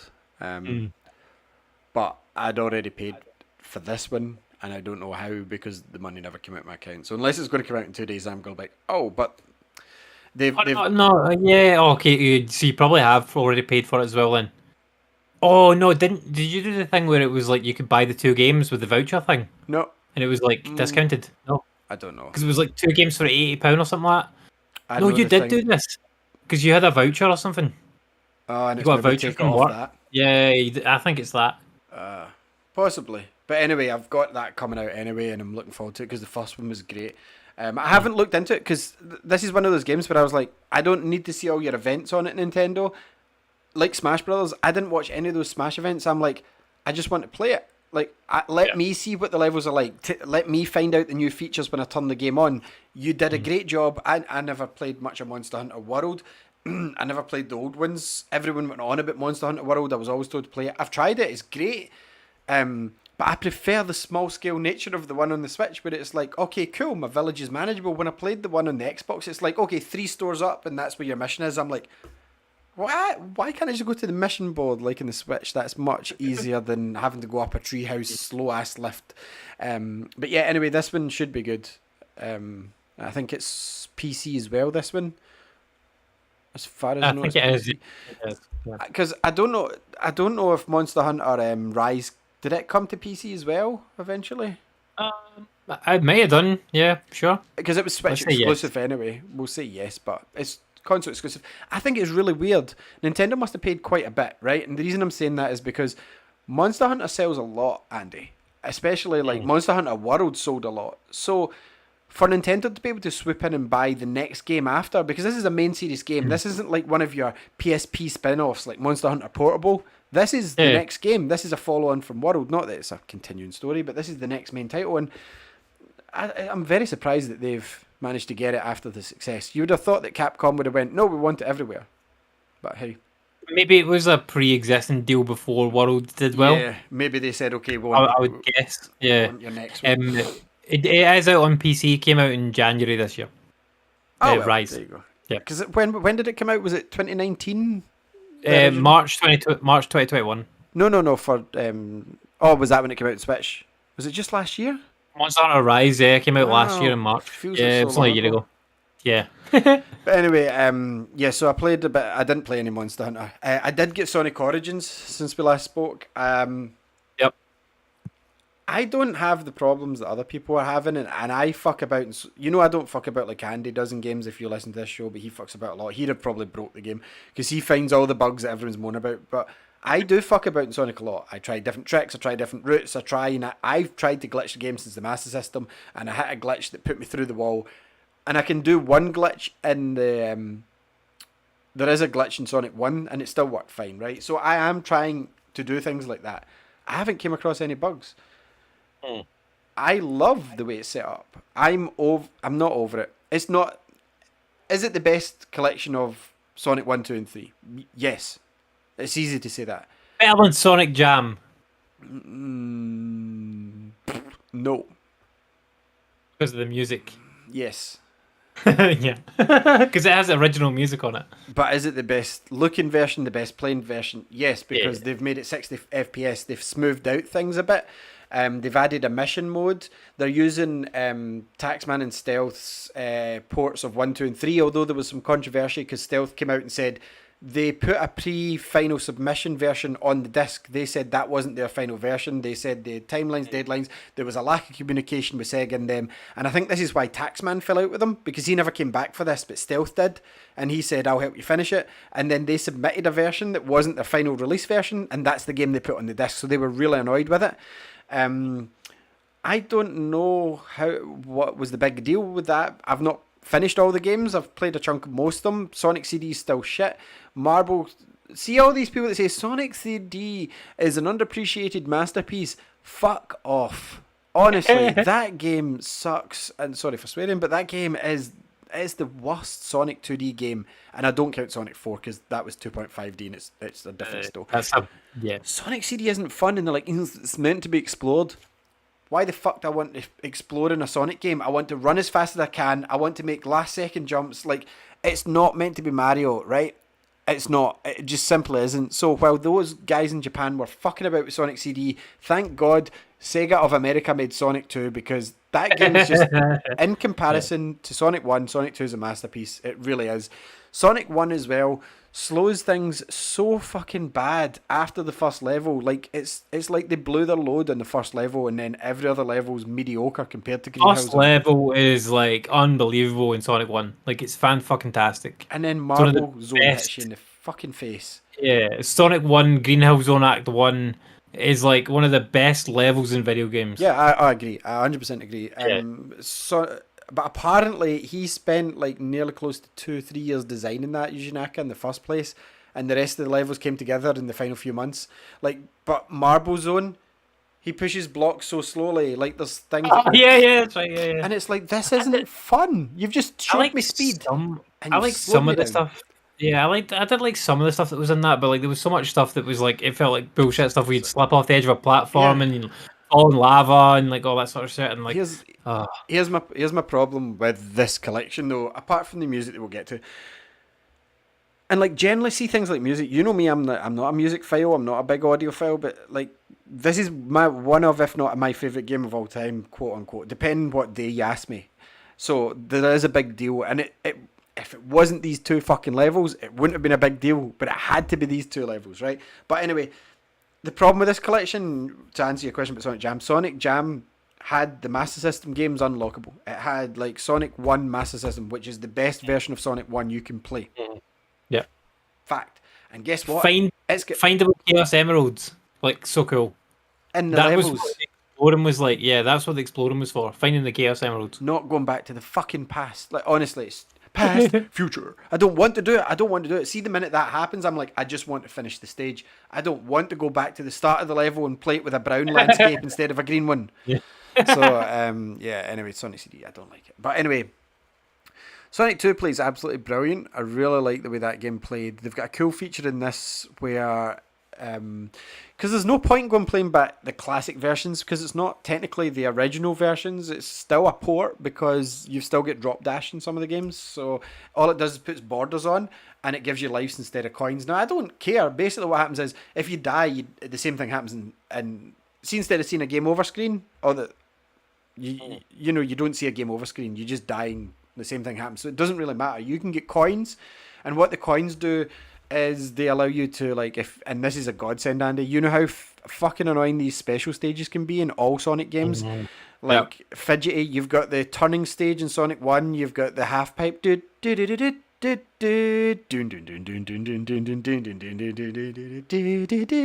then Tails. So here's my problem. He loses your rings. He does. He loses your rings, and I forgot about this. I'm like, and it was because I was playing it with Lexi when I put it on. I'm like, do you know what? I couldn't remember in my head. I'm like, why do I have a Sonic profile, a Tails profile, a Knuckles profile in all my games? Why is that? And then I play. Lexi's like, oh, he needs his friend Tails with him, Daddy. And I'm like, oh, okay, I'll put Tails with me. And he doesn't bother you. He just flies about mostly, and because he can't catch up. And that's it. Then you get to the special stage. And obviously, for those that don't know, you're coming down a half pipe, and it says get 50 rings. And it's like, and it's good job. Go and get 100. Music's great in the special stage, and it does sound exactly like that. And then like it gives you like there's bombs, mines to jump over. Fine, it's not too challenging. But see, if you've chosen the stupid option of having that little fucking fox with you, and he happens to pick up, say, 5 rings, and you're close to the checkpoint, and you jump, and he jumps a fraction of a second behind you, boop, boop, and he gets hit, you lose those 5 rings just before the emerald, you want to throw that controller through the TV. Yep. And it happened to me the other night, Andy. I'm like, are you joking me? But what this does, would you like to use a coin to retry? So you don't, because what used to happen in Sonic 2 was you used to have to go and collect 50 rings and find another star post because that one was used. So I did that, but I got to like the 4th special stage, which gets quicker, faster. I'm like, why? I'm not doing that. That can be Lexi's save file. I can't play these special stages with Tails. And it's not a skill thing. You're not controlling Tails. Like, your only option would be to get a friend to help you in special... It's fine in the levels. Doesn't make a difference in the levels because he doesn't lose your rings. But in the special stage, for some reason, he can collect them and he can lose them, which takes them away from your total. Do you know what? Do you know what I always did when I was playing this, like back in the day, to get through the special stage? So, like, because Tails would always be there. Yeah. If you had, I'm sure if you had 2 controllers plugged in, and maybe even if you didn't, no, it's not true. You could choose. Do you want Sonic, Mouse Prower, or Sonic and Mouse Prower? It was always there. Even in Sonic 2. Yeah. I don't think. No, 100%. I've got I play it in my Mega Drive. What we ended up doing with it is we wanted to play the game together co-op. So like we would swap back and forth between playing as Sonic and Tails in the main levels, but in the special stage, one of us would just be Sonic, and the other one's job was just to keep Tails out the fucking way. Yeah, yeah, but I don't have that. Up on the side of the half pipe. Yeah. Like, just keep him there. Keep him there so he doesn't collect any rings. You've got 2 kids, mate. You could just get him to there. And all you need to do is, when there's a big circle one, just move away from it. It doesn't matter. It doesn't matter because if he hits a bomb without a ring, you don't lose anything. So if he's actively trying not to collect rings... So yeah, that would be a better way of doing it, but I don't have that option just now because Leo or Lexi would probably collect rings in the process of doing it. So anyway, Sonic 2 plays great, and what they've done, and I always wanted this since they done Sonic 2 for Android and iOS, they added Hidden Palace Zone, which was a cutting room floor stage. Yeah. Is that in this? Yes. Oh, cool. So the way you access is at one of the death pits, and I've never been to it because I didn't play it on my phone, but I know how to get to it. One of the death pits in Mystic Ruins, which is a great level as well. And it's a slowed level done well. That's an example of a slowed level done well. Fucking Marble Zone. So like you drop down one of the death pits and it actually takes you to Hidden Zone, but there's a controversy there because apparently, for whatever reason, they've not used the music that they used in the original Sonic 2 remake. They've replaced that music as well with because a guy that I follow, Red Hot Sonic, He's one of the Sonic guys I watch. He's really good. He's from England. He does it. Will it play on original hardware sort of stuff for ROMs and things like that? Which is where I learned that Sonic 3 Complete would indeed work if it was in a cartridge. So, because some of these fan games will only work on emulators, like the original hardware is not strong enough. So that's how I started watching him. And he said that Hidden Palace Zones. Oh, You hid. yeah, You've gone into the Hidden Palace. It was I pulled my light out because I was playing with it. I was wrapping the cable around my finger. Yeah, so he said they've changed music and that, right? So that's not going to bother me because I've never heard the original, right? So Sonic 2 is great. Best version of Sonic 2 you can play, absolutely. Best version of Sonic 1 you can play, absolutely. Because what they've done, even in Sonic 1 and Sonic 2, which wasn't in the original remakes, they've added the drop dash, right? Now, I love the drop dash now. When Mania first came out, I'm like, this is weird, and I didn't really use it much. But see now, not being able to hold it in the air and go choo to get some speed feels weird. Like, so the fact they've added it into 1 and 2, fine, great, perfect.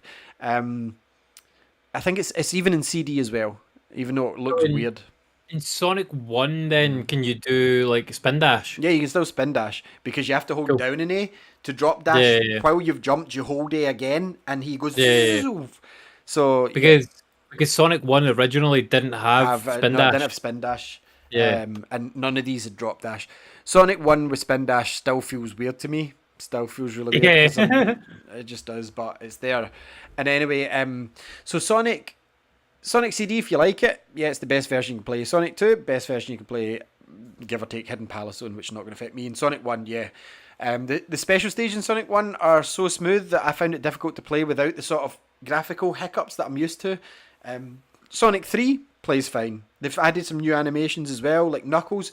Knuckles used to kind of do after he uppercut Sonic to knock him out of Super Stage at the beginning of the game. Yeah. He used to kind of do a punch thing.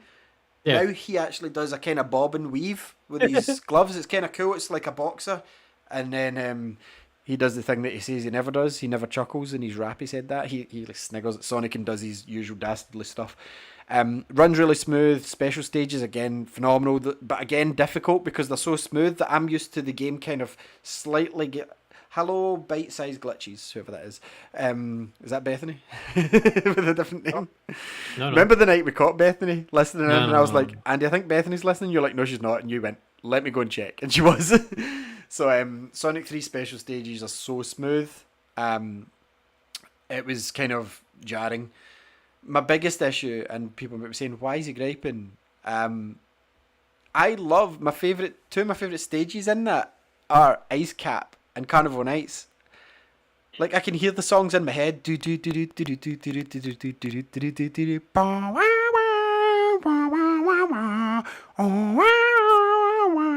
That's Ice Cap. And then you've got...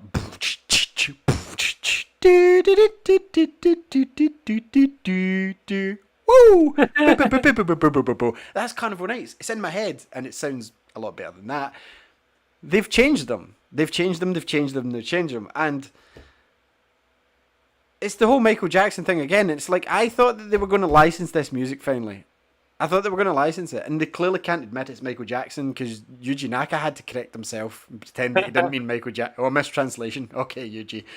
Because the guy that did Michael Jackson's songs also confirmed it just about a month ago, saying, yeah, Michael worked on one of them directly, and then I composed the rest of them, based off of his feedback.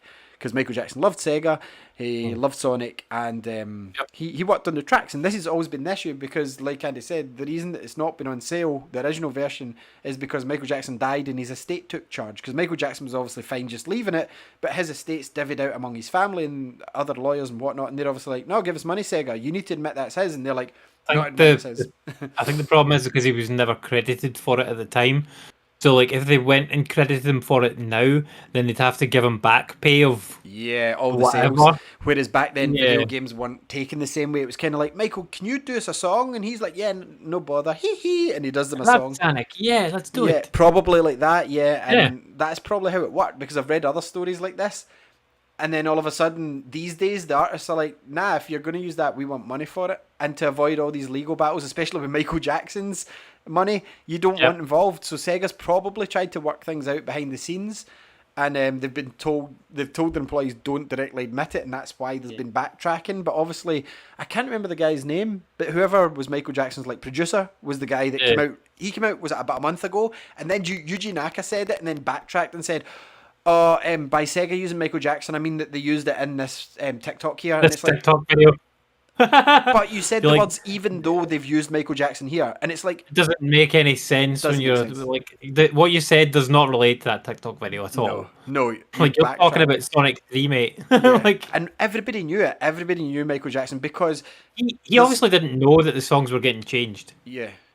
Like when Sonic Origins was coming out, and like he just seen it come up, and he's like, "Oh yeah, Sonic Origins. I'll play the Sonic games on my PS5 or whatever." And then when he's played it, he's like, "Oh, Sonic 3's a bit Sonic weird." 3's yeah, but see Got the the thing is, music. what that says to me is that they must have been in talks and they've said we're going to get the music because that's the only reason for the delay of this for so long. Realistically, because they used Sonic 1 and Sonic 2 were already made, Sonic 3 was already made, and Sonic CD was already made. All they had to do was put together some fancy menus and make some cutscenes, right? That doesn't take 3 years. Doesn't. Yep. So what took 3 years was negotiating with Michael Jackson's estate. They couldn't come to an agreement because they've obviously went, yeah, you can use the songs, but we want the back pay. And they've went, we can't give you the back pay because Like it's going to be $20 million or Easily. like something like that. legacy Yeah. pay, yeah, obviously, Yeah. you know. So they went, no, we're not doing it, and they're like, well, you're not using the songs. And like, see if you listen to them, Ice Cap Zone, Carnival Night. I can't remember. I think Strangers in Moscow's one. I think that's Ice Cap Zone. I could be wrong, but So I think here's the only question that really matters yeah, for this, right? For Sonic 3. Would you rather that they put Sonic 3 out like this, like it is with the different music, or would you rather it just wasn't there at all? doesn't make a difference to me because we've got Sonic 3 complete. So Oh yeah, but like say as part of this collection. okay, so for here's having- what I would rather. I would rather that they got someone better in to do the music, like the guy that done Streets of Rage 4, if they were going to I'll put give two you- new songs in. I will give you that because the new songs are crap. Yeah. Like they don't fit with No, the they theme don't of the fit other with it songs at at all. all. They're not So- good. So, like, what he should have done, see the guy that composed, like, Streets of Rage 4, that was a banging soundtrack again, right? Get him and just say, look, make us a couple of bangers for these songs. You know the sort of theme, you know what we're looking for. Do that. Make those songs sound like the originals, but not using the original anything, you know? And there's talented guys out there, even fans that probably could have done that. And instead, what they did was they chose their old, unmastered prototype versions of the songs and went, let's just polish these a bit, I guess. They didn't work. No. So, anyway, yes, I'm kind of glad it's out, but I would have rather they hired a different composer. However, the best thing about this package is they've used animations kind of like the Sonic Mania shots they did to promote that game and the Sonic Colors shots. I really like when they done that using classic Sonic properly, not like classic Sonic like silent Mickey Mouse in the games that we get. Like, no, actual Sonic, classic Sonic being classic Sonic, saving the day, rescuing Amy, you know, bantering with Knuckles, and well, not bantering because none of them spoke back then. So, like, they've used that, and what you do, you can play each game individual, which is what you're thrown at first, but see if you go all the way to the right, it says mission mode. And what it does is ties all these games into one complete story, because believe it or not, see, do you remember Sonic and Knuckles where it goes do, do, do, do, do, do, do, and the death egg falls behind them? Yep. That's what happened at the end of the last one. So there's a cutscene, they added it in Sonic 3 Complete, so I don't know if it's here, but there was a cutscene to tie all that in, to make it all complete. Sonic 3, when you're starting, at the end of Sonic 2, you're meant to have won via Supersonic, right? And Tails flies to help you. Start Sonic 3, you're still Supersonic. You know, so it was kind of one story, and these cutscenes now tie it in completely. There's even one for Sonic CD, even though the original opening is still there after it, once he's on the Miracle Planet. But like they've added a new one for Sonic CD as well. So when does Sonic CD take place in the timeline then? Like after Sonic 1 but before Sonic 2? yeah, Okay. that's where it was always kind of been placed. I mean, I didn't know. Like Sonic CD, I don't really like it either. So. Actually, that's a good question for mission mode because I'm not that far. But in the timeline, yes, the whole story is Tails isn't there because they hadn't met Tails yet. But yeah, that's the only way they can really do it with a silent kind of cartoon to tell you the story. So they must have just went with that timeline. But for me, it's always Sonic, Sonic CD, then Sonic 2, Sonic 3, Knuckles, and that's the complete 4 games. Even though Sonic and Knuckles, it's no matter what people say, it's not a separate game. That's never been it was a separate game. But the other thing I don't like is So, Launch Base Zone is meant to lead into Ice Cap Zone on the original design documents, and then when they get told to split the games, they rummage the levels about. So it didn't make narrative sense, when it flows. Because see when Sonic lands in Ice Cap Zone and he just lands on a metal thing and snowboards? Yeah. I think that's after Carnival Night. Yeah, because you get shot out of a cannon, I'm sure. But what's meant to happen is you're meant to burst out of Launch Base Zone. And I think what happens in that game is you end up in Sandopolis and you end up in the sand and you jump back up. But what's meant to happen is that door's meant to be your snowboard. So what they've done in Sonic 3 Complete, they've restored it so you jump out of Launch Base and land, and it just flows better. But anyway, that's a minor nitpick. But it's one of my favourite games of all time, but this isn't my favourite version of it. That's what I'm trying to say. However, Sonic 1, Sonic 2 and Sonic CD, yeah, this is my favourite version of those games. Cool. So, Sonic 3 is still cool, still plays the same, but just there's going to be two zones that's not going to be the classic songs, and they're not very good songs. They've chose to replace them. There's also cool things like mirror mode, playing the level backwards, which is very jarring, and there's also like challenges like get 50 air bubbles, stomp 200 badniks, beat this level in 60 seconds, and then there's like mini missions as well where you'll go in and it'll be like a boss rush almost, and then the next one will be like bust 10 balloons and things like that, and like they can unlock like soundtracks and the thing that they missed the trick on is, see all the soundtracks that you unlock, like the Chaotix one, like Sonic Generations and stuff, why couldn't I replace the in-game soundtrack with those? Like, they should have let you do that. Sprite changes would have been nice. So, like, see how Sonic 3 sprite's different from 1, 2, and CD? Why not let me swap them to ones I prefer? Like, even... Yeah, if you could have, like, a pink Sonic or something like that, that'd be cool. Even that. Not that I asked for that, but even that. But, I mean, the actual sprite's different. But, like, Knuckles, for example, he was pink originally, and then Sonic and Knuckles came out, and he was red. Remember that? Red, he was pink in Sonic 3. So... even those swaps, because they're available in Sonic 3 Complete, you can choose to do that. You can choose original sprites, you can choose Sonic 2 Tails, Sonic 3 Tails, all these things, and that's a fan game. So I still feel that game's better value, even though it's free if you get a ROM. I bought like a repro cart of it with a cover. It cost me about 40 quid. So I'm happy with that purchase than I am with this purchase. But see all this hype about widescreen, finally in widescreen. Make any difference? Is it like No. you've got Sonic Mania? Just play Sonic Mania. Sonic Mania is not better than Sonic 3 or Sonic 2 though. I don't think it Well, is. no, but like it's not a million miles worse than them. Oh no, I don't mean about that. I just mean Sonic Mania would have been better. Sonic Mania shone the best when it done its own brand new levels. See, when it just done the ones that we'd already played, like Extended Green Hill Zone and stuff, it's like, yeah, why are you I liked proving... those as well. I thought they were fun. I'm not saying they're bad, but what I'm saying is, I think as its own original game, they should have just slapped the Sonic 4 on it and forgot about the old one and just made it its own new thing. All new zones, the lot. So, Sonic Mania is good. I'm not writing it off. But, so yeah, icing in the cake, it's not the perfect collection. But if you like Sonic, you're going to like it. There's no way not to. This. Yeah, it's another collection though, like of these games. But There's realistically, so even though we've bought loads of them in the past, there hasn't been one in over 10 years. There hasn't been one, not counting the Genesis collection, there hasn't been a Sonic collection since the PS3. 2. Yeah, and the Genesis collection doesn't have Sonic 3 on it. And Knuckles, no. No. It does have Sonic No. and Knuckles, I think. I don't know if it does. It's definitely got Sonic 1 and 2. I can't remember. A lot of these collections did have Sonic and Knuckles, but not Sonic 3. PS3 one might have had it on it. I'll The also say this, Ultimate Genesis collection. from what I can see, you can't play just Sonic 3 and you can't play just Sonic and Knuckles. They've just, it's one game. Combined it, yeah. Which is fine, but that's again an option in Sonic 3 Complete. So, like, whatever.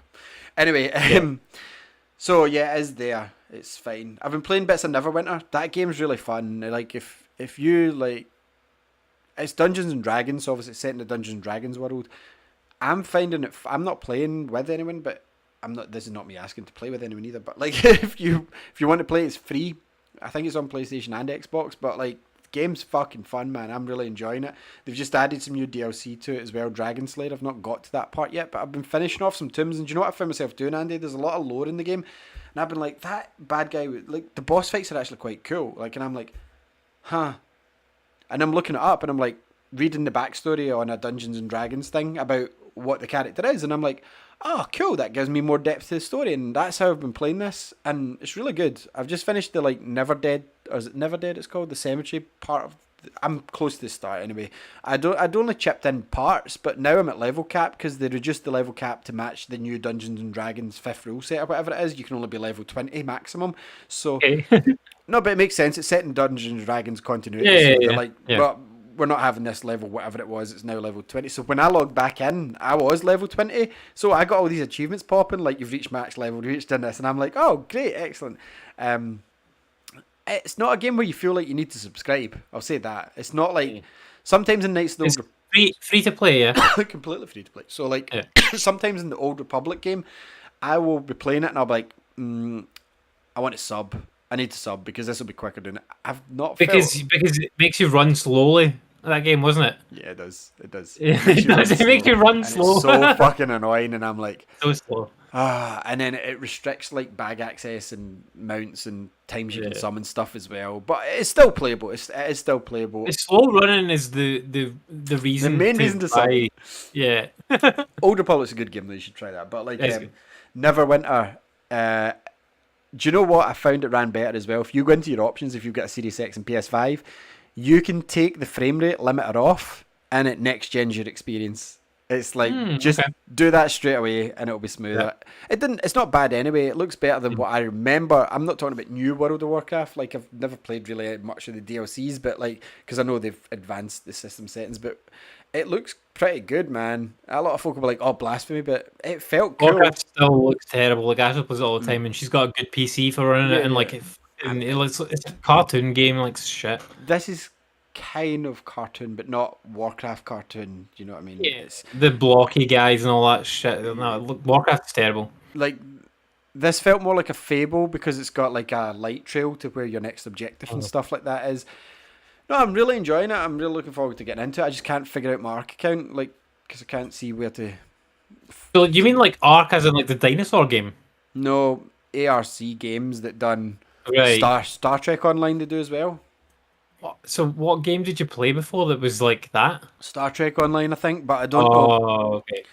I don't know. I had like a secondary account, and I think I played it on that. It wasn't because it was like a US like or something. It was one of those, and I'm like, I definitely played Star Trek Online on a couple of those accounts. I don't want to risk this being because my account was set up in 2012, Andy. Put it that way, so it was like 360, Xbox One, maybe. So I'm like, I don't know what I'm signing into here. I don't know what I'm attaching this to. Is it my main Xbox profile? And I can't afford to waste a code. So, and their support is all community based. So, hopefully I'll hear back from that. But Neverwinter's fun. Like you would probably like it. There's another Dungeons and Dragons one. Not that I'm over into it, but it's on Game Pass just now. Like a newish one. Dark Alliances. Yeah, there's Dungeons and Dragons Dark Alliance. Yeah. It's basically the same as the Baldur's Gate games, but I didn't play this because when they announced this game, they said it was going to have co-op. And does it? So like on the couch co-op, and it does not. And when the game came out, they said that they were going to patch it, and they still haven't patched it, and it's been out for like a year. And So they're you not want to patched. play this on couch co-op? Yeah, me and Bethany were going to play it, and Why don't you we just could get play better at games? Like instead of having to play, get your daughter to help you through stuff. 'Cause I know that's Well, the I, reason. I think this would be fun to play with her, but yeah, so we can't because there's no on the couch co-op. But she's like getting into like Stranger Things and stuff like that, and they obviously do like a lot of Dungeons and Dragons sort of stuff. Yeah, well, that's the thing. Like, Stranger Things kind of interested me as well. Not see before, yes, they had it, but it's never been more obvious apart from this season. Because this season, it's very much this bad guy's fucking cool, and I'm like, I want to know more about him, and I looked him up, and apparently he's this bad guy in Dungeons and Dragons. So I'm like, is he in Neverwinter? No, but there's like the followers of I can't remember his name, and I'm like, that's cool. Like, I like this sort of world. Like, I never played Dungeons and Dragons because it was it was kind of a generation before us. It was too nerdy for you, Ali. Too nerdy. I played it. No, well, maybe it just wasn't about where I stayed. Maybe no one just played it. I'd never Like, heard of it.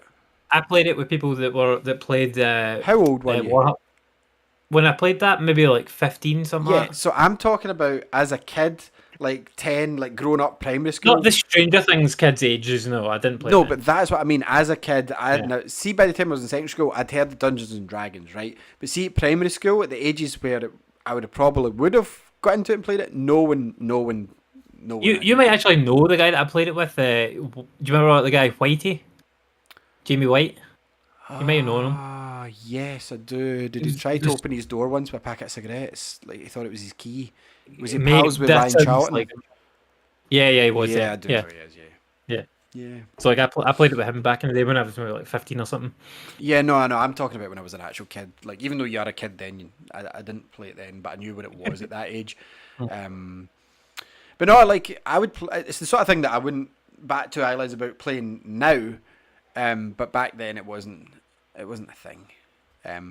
Well, where I lived, it wasn't a thing. It obviously was a thing, but for me, it was more a thing that my older cousins had maybe played at school because, like, it was more about in the 80s, and I didn't go to school to the 90s, obviously. So, yeah. Anyway, Neverwinter, I think most people would like it, and I don't actually know what benefits you get from subscribing. That's how little I even thought about looking into it. You know, I didn't even visit the Faster shop. running. Faster running. No, you run pretty fast in this anyway. You probably get mounts and shit and that sort I've of got a thing, mount yeah. already. Yeah, I've got a Okay. horse. You probably get special mounts or something. Yeah, it's maybe cosmetics, but I mean, Yeah. the game's pretty good, and I'm sure it's been running since like for a good 5 years anyway. It's been about since last gen. Yeah, so give it a shot if you like. Don't know, Dungeons and Dragons, Warcraft, Warhammer, whatever. What, Stranger Things maybe? Not really, unless you really get interested into the Dungeons and Dragons side of it, and you want to know more about the enemies they use. See, this is my biggest question. We'll dive into Stranger Things before I talk about my other games, and then we'll finish because, like, I mean, I don't have many answers because I haven't watched very much of Stranger Things. If no, anything, no, like, it's not a question that you do can. you want me answer to, do you want me to anyway. get Bethany? No, she can. No one can answer it yet. Okay. And I don't even know if they will address it. Right, so the Upside Down, it's not a spoiler, because there's a place called the Upside Down where the demons live, Yep. right? And it starts producing enemies that are from Dustin's the wee boy with the braces and the hat and the curly hair. His campaign, right?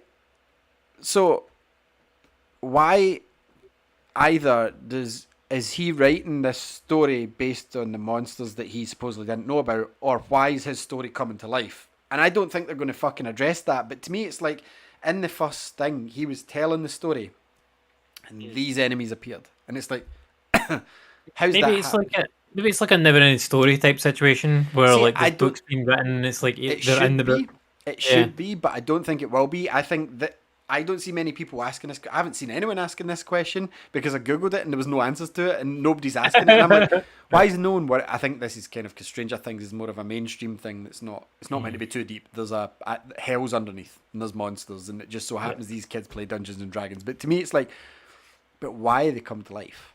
Yeah, that's what I ask as well if I watch this show, but I don't. So You should. I think you would really like it. To be fair, I know you've tried it, but I think you just. I've Need tried to watch it. I've watched a couple of episodes of it. It You've watched wasn't for 2 me. episodes. You've watched Yeah. 2 episodes. It's not for you. It's a bit like when you said that you don't like Star Wars comics. You couldn't name any, and then I pointed out, but that's like saying I read Ant-Man, so Marvel comics suck. Well, you wouldn't say that if you just read I did. Ant-Man. I did, but there's plenty of other Star Wars comics. But anyway, so yeah, Stranger Things out the window. What else did I play? I played a lot of Resident Evil 3. I went to say Nemesis, but this one's not called Resident Evil Nemesis. This one's just called Resident Evil 3. So I really fucking like this game, man. I'm just about finished it. Resident Evil 3 was my favourite of the old ones, and I've got to say, this is my favourite of the new ones. Again, they've done so well in it, and like I've been messaging Andy with my updates because I've had time to sink into it, and I'm like, do you know what? I'm nearly here if they do this and they do this. There's been twists in the story, and there's been places that weren't in the original, so it is a remake because it's all different. But Nice. the kind of order of things, and I think the same will be for same as it was for Resident Evil 1 remake, even though it's a completely different game because they change up puzzles, they change up areas, different scenarios, new characters are added, and like Resident Evil, I just love Resident Evil 3. There's something cool about Nemesis. I think Nemesis is cooler than a Tyrant personally. And I think Nemesis is cooler than Mr. X in the second one. There was just something always cool about stores firing rocket launchers at you and stuff. And so I am in. Sorry, spoilers for a fucking 20-year-old game. I think you're okay, mate. Spoilers for Resident Evil in general. Under Raccoon City, there is a lab. That's where the zombies came from, and the lab was linked to the mansion. However, in Resident Evil 3, they found out there was a secondary lab underneath the hospital, and I am currently underneath the hospital, and I think I've got to combine the vaccine, is what I'm at just now, and then I've got to, I'd imagine, fight Nemesis again. Maybe.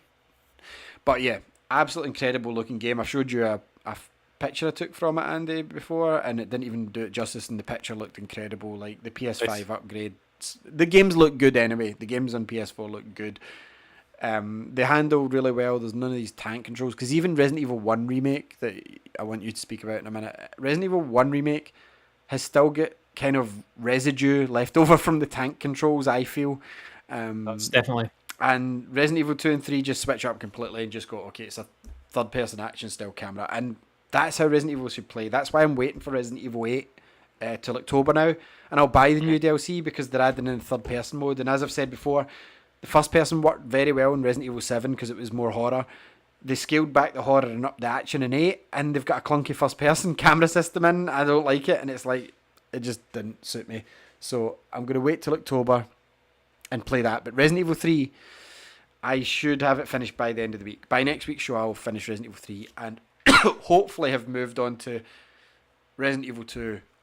I don't know whether to go to Resident Evil 2 because I'm at the start, or finish Revelations on the Switch first because I'm quite far into that, and I'm now at the point where I don't care. I'm going to need to look up a guide for the laser fence, because basically I'm at a section where you're trying to find Chris, or you've just found Chris, and you're in the boat and you run to pull a switch and you come across a laser maze, laser fences. You touch them, Andy, practically dead. And in these games, as you know, survival horror, you don't want to be practically dead as you're moving through it. Nope. So I can get through that fine, I can pull the switch, but see, as you're going back through, the ship floods, Andy. The ship floods. And guess what happens to lasers underwater, apparently?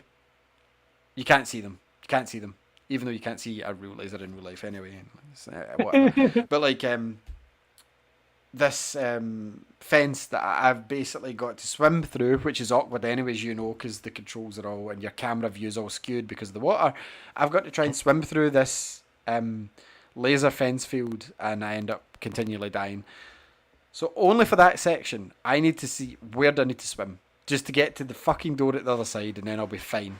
I'll be fine at that point. So I think I might go back and finish Revelations and then jump on to 2. Because I'd really at least want to get 2 and 3 finished. I might not go back to Resident Evil 1, but like I'd at least want to get 2 and 3 finished before Resi 4 comes out. And I know it's not till like March next year. But that game's going to be, I think that's the time where I sit down and I go, okay, Resident Evil 4, I will finally beat you. But Andy, you've been playing, that's really all I've played, to be honest with you. Final Vendetta and the Turtles as well I played. Both my reviews are up. Turtles probably better, but Final Vendetta really good as well. The really short, both of them, for beat 'em ups, to be fair. I played through Turtles as well, because I played a couple other things. So like Turtles, like I thought Turtles was a perfect length. Like me, I played it with Mark and Ian, and like we played through it in 2 sittings, and it took maybe 3 hours total to beat it, something like that. Yeah, that's not long enough for me. I would have liked 6 hours personally, and it's not a bad thing to say. I had a great time playing through that game. I don't think it's as good as Streets of Rage 4. I think it was good, but it's not as good as Streets. I don't know. I think it was definitely easier. Very simplistic, yeah. It was definitely easier. The enemy design was. The enemy design was fine. I'm not taking it. I loved the enemy design. I'm not meaning that. I mean in the AI. It was just simplistic. It was like, okay. Well, it was, but like that's what it was like on the old game. And that's fine. But Streets of Rage 4 took what was in the old game and advanced it. It made it better. It did. Yeah, I don't know. I need to go back and play Streets of Rage 4 because I never finished it. So good. But like, I loved this Turtles game. Like this Turtles game is fucking great. Good Like fun. if you played the older ones, or even like X-Men game or anything like those type of games, like back in the day, like you fucking love this game. I've got a feeling they're going to be doing X-Men. I'll say that. Hopefully, yeah.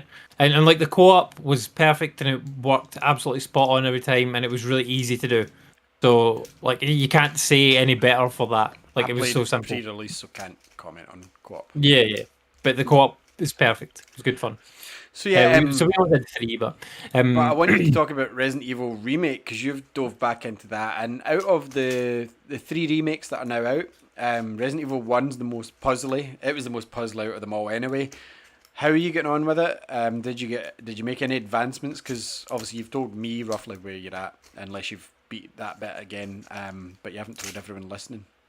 terrible. I went back in, tried to play some more. Got I thought I'd worked out where to go, and then I ended up dying, and then it's fucking back at the typewriter room bastard thing. Oh my god! Like I hate this save mechanic.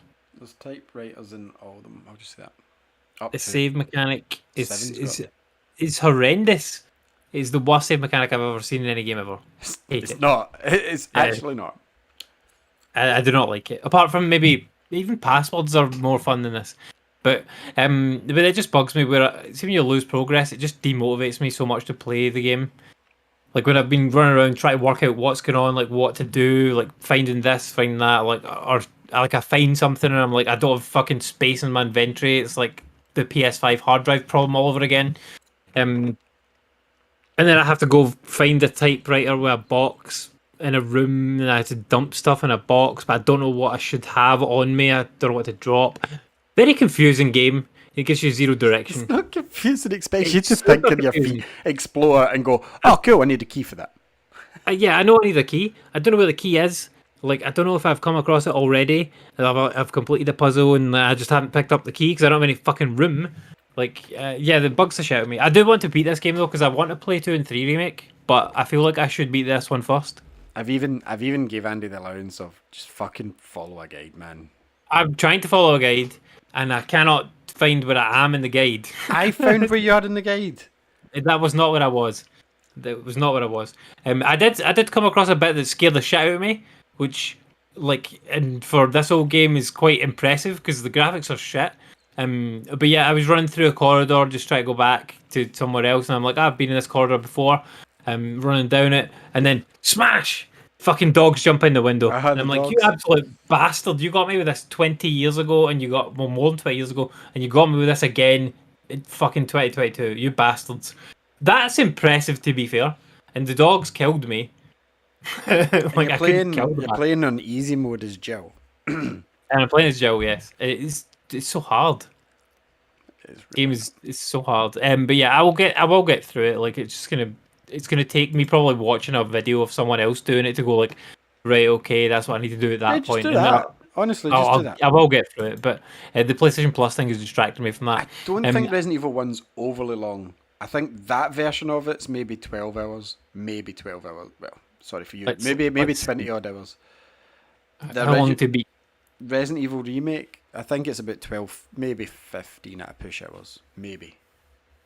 It's more of a puzzle game than an action game, the first one. It's 10 to 15 hours, so for me it's going to take me 25 hours probably. That's still a shortish game. Still not a long game. If you just focus on that and just knock it out the park.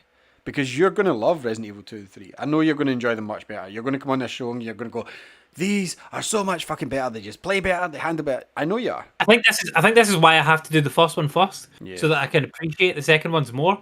Because of the work that's been put into those compared to like what. Obviously, this is a older remake. This is a 20-year-old game you're playing, right? It came out in 2002.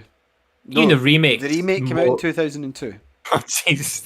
So the one you're playing is 2002. They just done an HD polish. They didn't change much for the PS4. It's the same game. So it wasn't even the remake that I played. It was the original version that I played, which came out in 1990. 5, 6, something like that. So yeah, like 25 years ago, 26, 27 years ago. 96 maybe. I could be wrong. Yeah, 96 sounds about right, yeah. So you're playing, even though the game you're playing is a new version, it's still 2 decades old. Yeah. So it feels it, man. Yeah, but what they need to do is they need to go back and remake that in this Yeah. engine. They do. Yeah. And then that'll be the perfect version because it's not okay in the state that it's in. See, back in the day, Andy, having that compared to the tank control box head Chris, you know, like camera angles fixed, and you know, like it was amazing seeing that. We've been spoiled since then with like modern accompaniments and controls and whatnot. So yeah, like this game is hard to get through for me. In remake, in comparison to in comparison to the original, if you fire up the original on your PS Plus, and you'll be like, oh god, this game's so much better. Honestly, like see, even just walking. I will do that actually. Yeah. I will do that. It's funny. Yeah. But yeah, 10 to 15 hours. I reckon it'll take me 20. I will get through it, but like, not yet. I did complete a game though. Oh, I completed one too. Yeah, I completed Assassin's Creed 1. Finished it? Nice. I finally finished Assassin's Creed 1. I did not go and do all the flags and shit like that, but it was the only Assassin's Creed game that I had not completed. So I've now completed every single mainline Assassin's Creed game. Like, I'm not counting the portable ones or the Chronicles games, any of those nonsense ones. Even though they're canon, I've completed every game that's on console, including on home console. Yes. None of them are on Switch. Oh, did you finish all the Assassin's Creed Chronicles games on console? I don't count those. Those are portable games. They then got ported to console later. They're portable games. I did complete Liberation. It was good. It wasn't a full game, really. No, it was good enough. Like I had a good time playing that. I might have been tempted to try like Bloodlines and stuff like that, but I'm not going out of my way to fucking go and get a PSP or a DS or whatever. You might get them on your handy PS Now service. You might get Bloodlines. If they come there, then sure, because Ubisoft is doing some things on it. Like they've got some games on it, South Park and stuff's on there. You won't get the DS ones, obviously, like the Ezio Assassin's Creed Discovery and because they were exclusive Chronicles were exclusive to the DS. And see, the funny thing is, they're actually canon story to Altair, and then like Bloodlines was pretty good actually. It might play like shit now if it's a PSP port because it's Assassin's Creed 1. So Assassin's Creed 1, it looks fucking amazing. I will say that it looks amazing, and I've thought this from the moment I started playing it. Game. I was like, oh my god, this game looks great, and like that never went away at all, and like. The gameplay going through it and that, like, it was fine running about and whatnot. And most of the platform and stuff was okay. Like, some of the exploring stuff was quite fun, like, try to work out what way to climb up towers and things. Kind of fun. But yeah, it's just very repetitive. Like, go to a place, climb a tower, find a mission, do a mission, and then rinse and repeat, like, 7 times. It's almost a concept for the Ezio trilogy. Yeah, kind of, yeah. But like Assassin's Creed 2...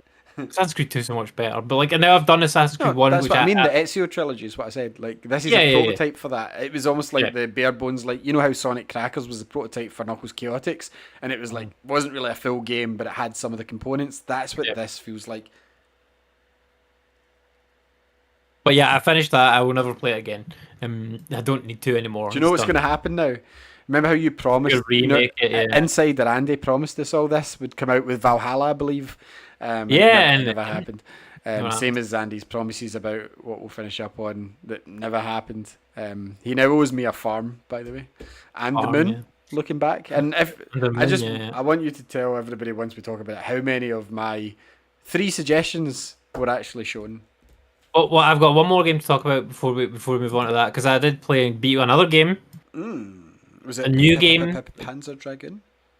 Yeah, I mean, I played that. I beat it as well, though. That's what I want to say. Yeah, I want to do it quickly. So, if you're a fan of Panzer Dragoon, I don't think you're going to get a better version. It's as simple as that. It looks nice. See if you've never played Panzer Dragoon. Don't pay full price for it.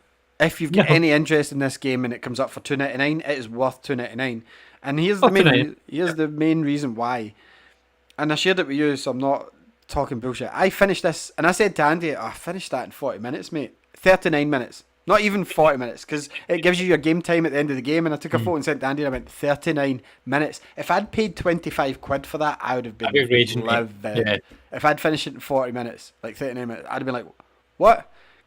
And then, like, because see at the end of it, like, it's a shooter on a dragon if you don't know. There's nothing much else to it. I come to the end, there's some pretty nice areas. Like I like the alien Looks shift and nice. stuff. Graphics are good, yeah. But I came and I'm like, I think I'm in the last boss, and then I'm like, I think I've beat the game. There's no real like. There's kind of in-engine cutscenes between levels and stuff, but stories like it doesn't there's really give you any non-existent. explanation of what's All going of a on sudden, I was properly. finished. Like, It was like, is this the last boss? He didn't seem epic Yeah. enough. Yep, he's the last boss. There was harder bosses before it.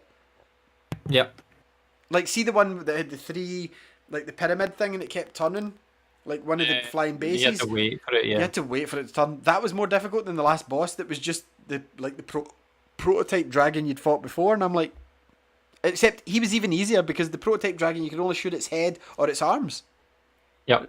So yeah, do you know what? If the second one comes out, I would buy it for $2.99. Like I would, $2.99, I would yeah, play the 100%. second one because guess what?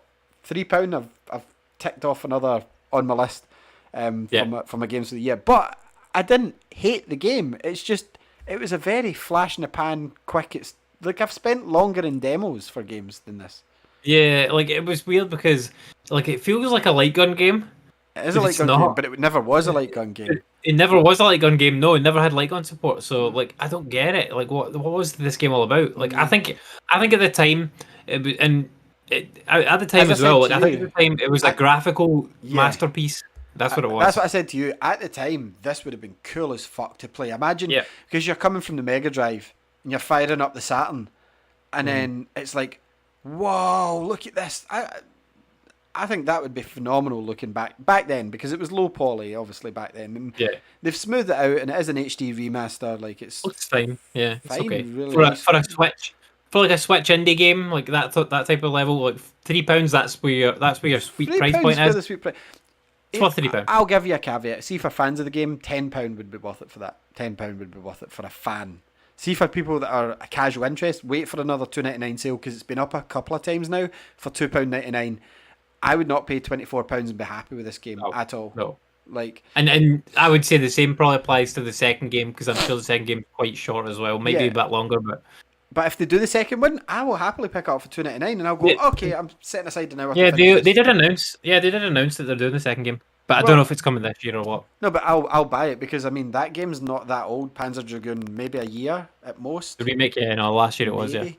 But I'll just do the same for the second one. But the thing is, I'll look forward to it. But I would never pay £24 for it. Not now that I've finished this. No.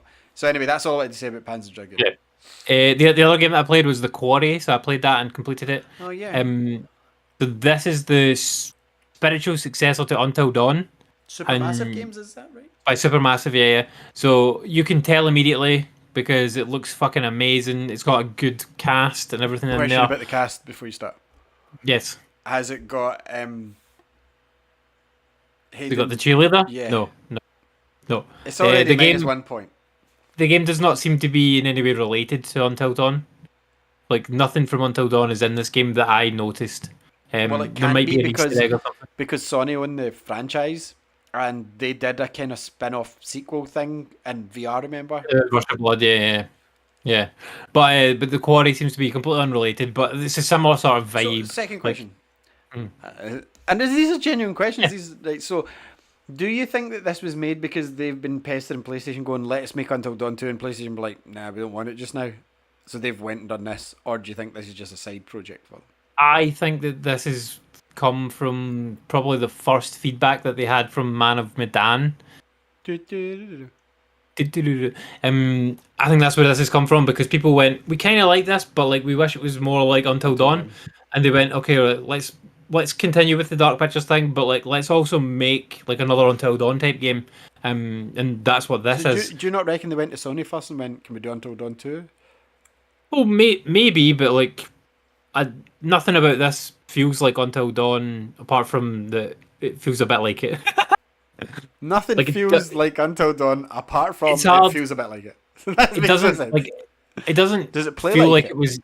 It doesn't feel like it was ever put in the same world as Until Dawn. No, I don't mean that. That's story related, but I mean the way it controls and handles. Are you still walking about between characters, swapping at different levels, and then seeing events play out and different characters die, and you can prevent deaths from happening and such like?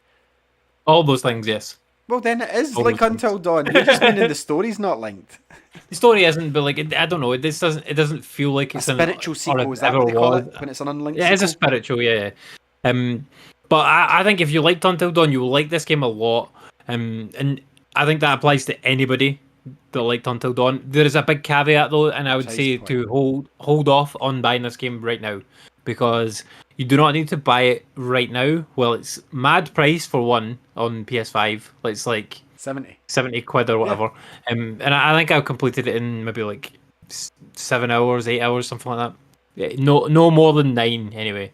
And I didn't go back and do any more playthroughs or anything like that, which is what these games are. You're supposed to play through them once. Yeah, because in and Until then Dawn, you go, had the totems you could collect and stuff, wasn't yeah, it? yeah, and like there's all different branching paths and stuff like that. And the idea is that you should go back and play through it again, But I wouldn't. making different choices.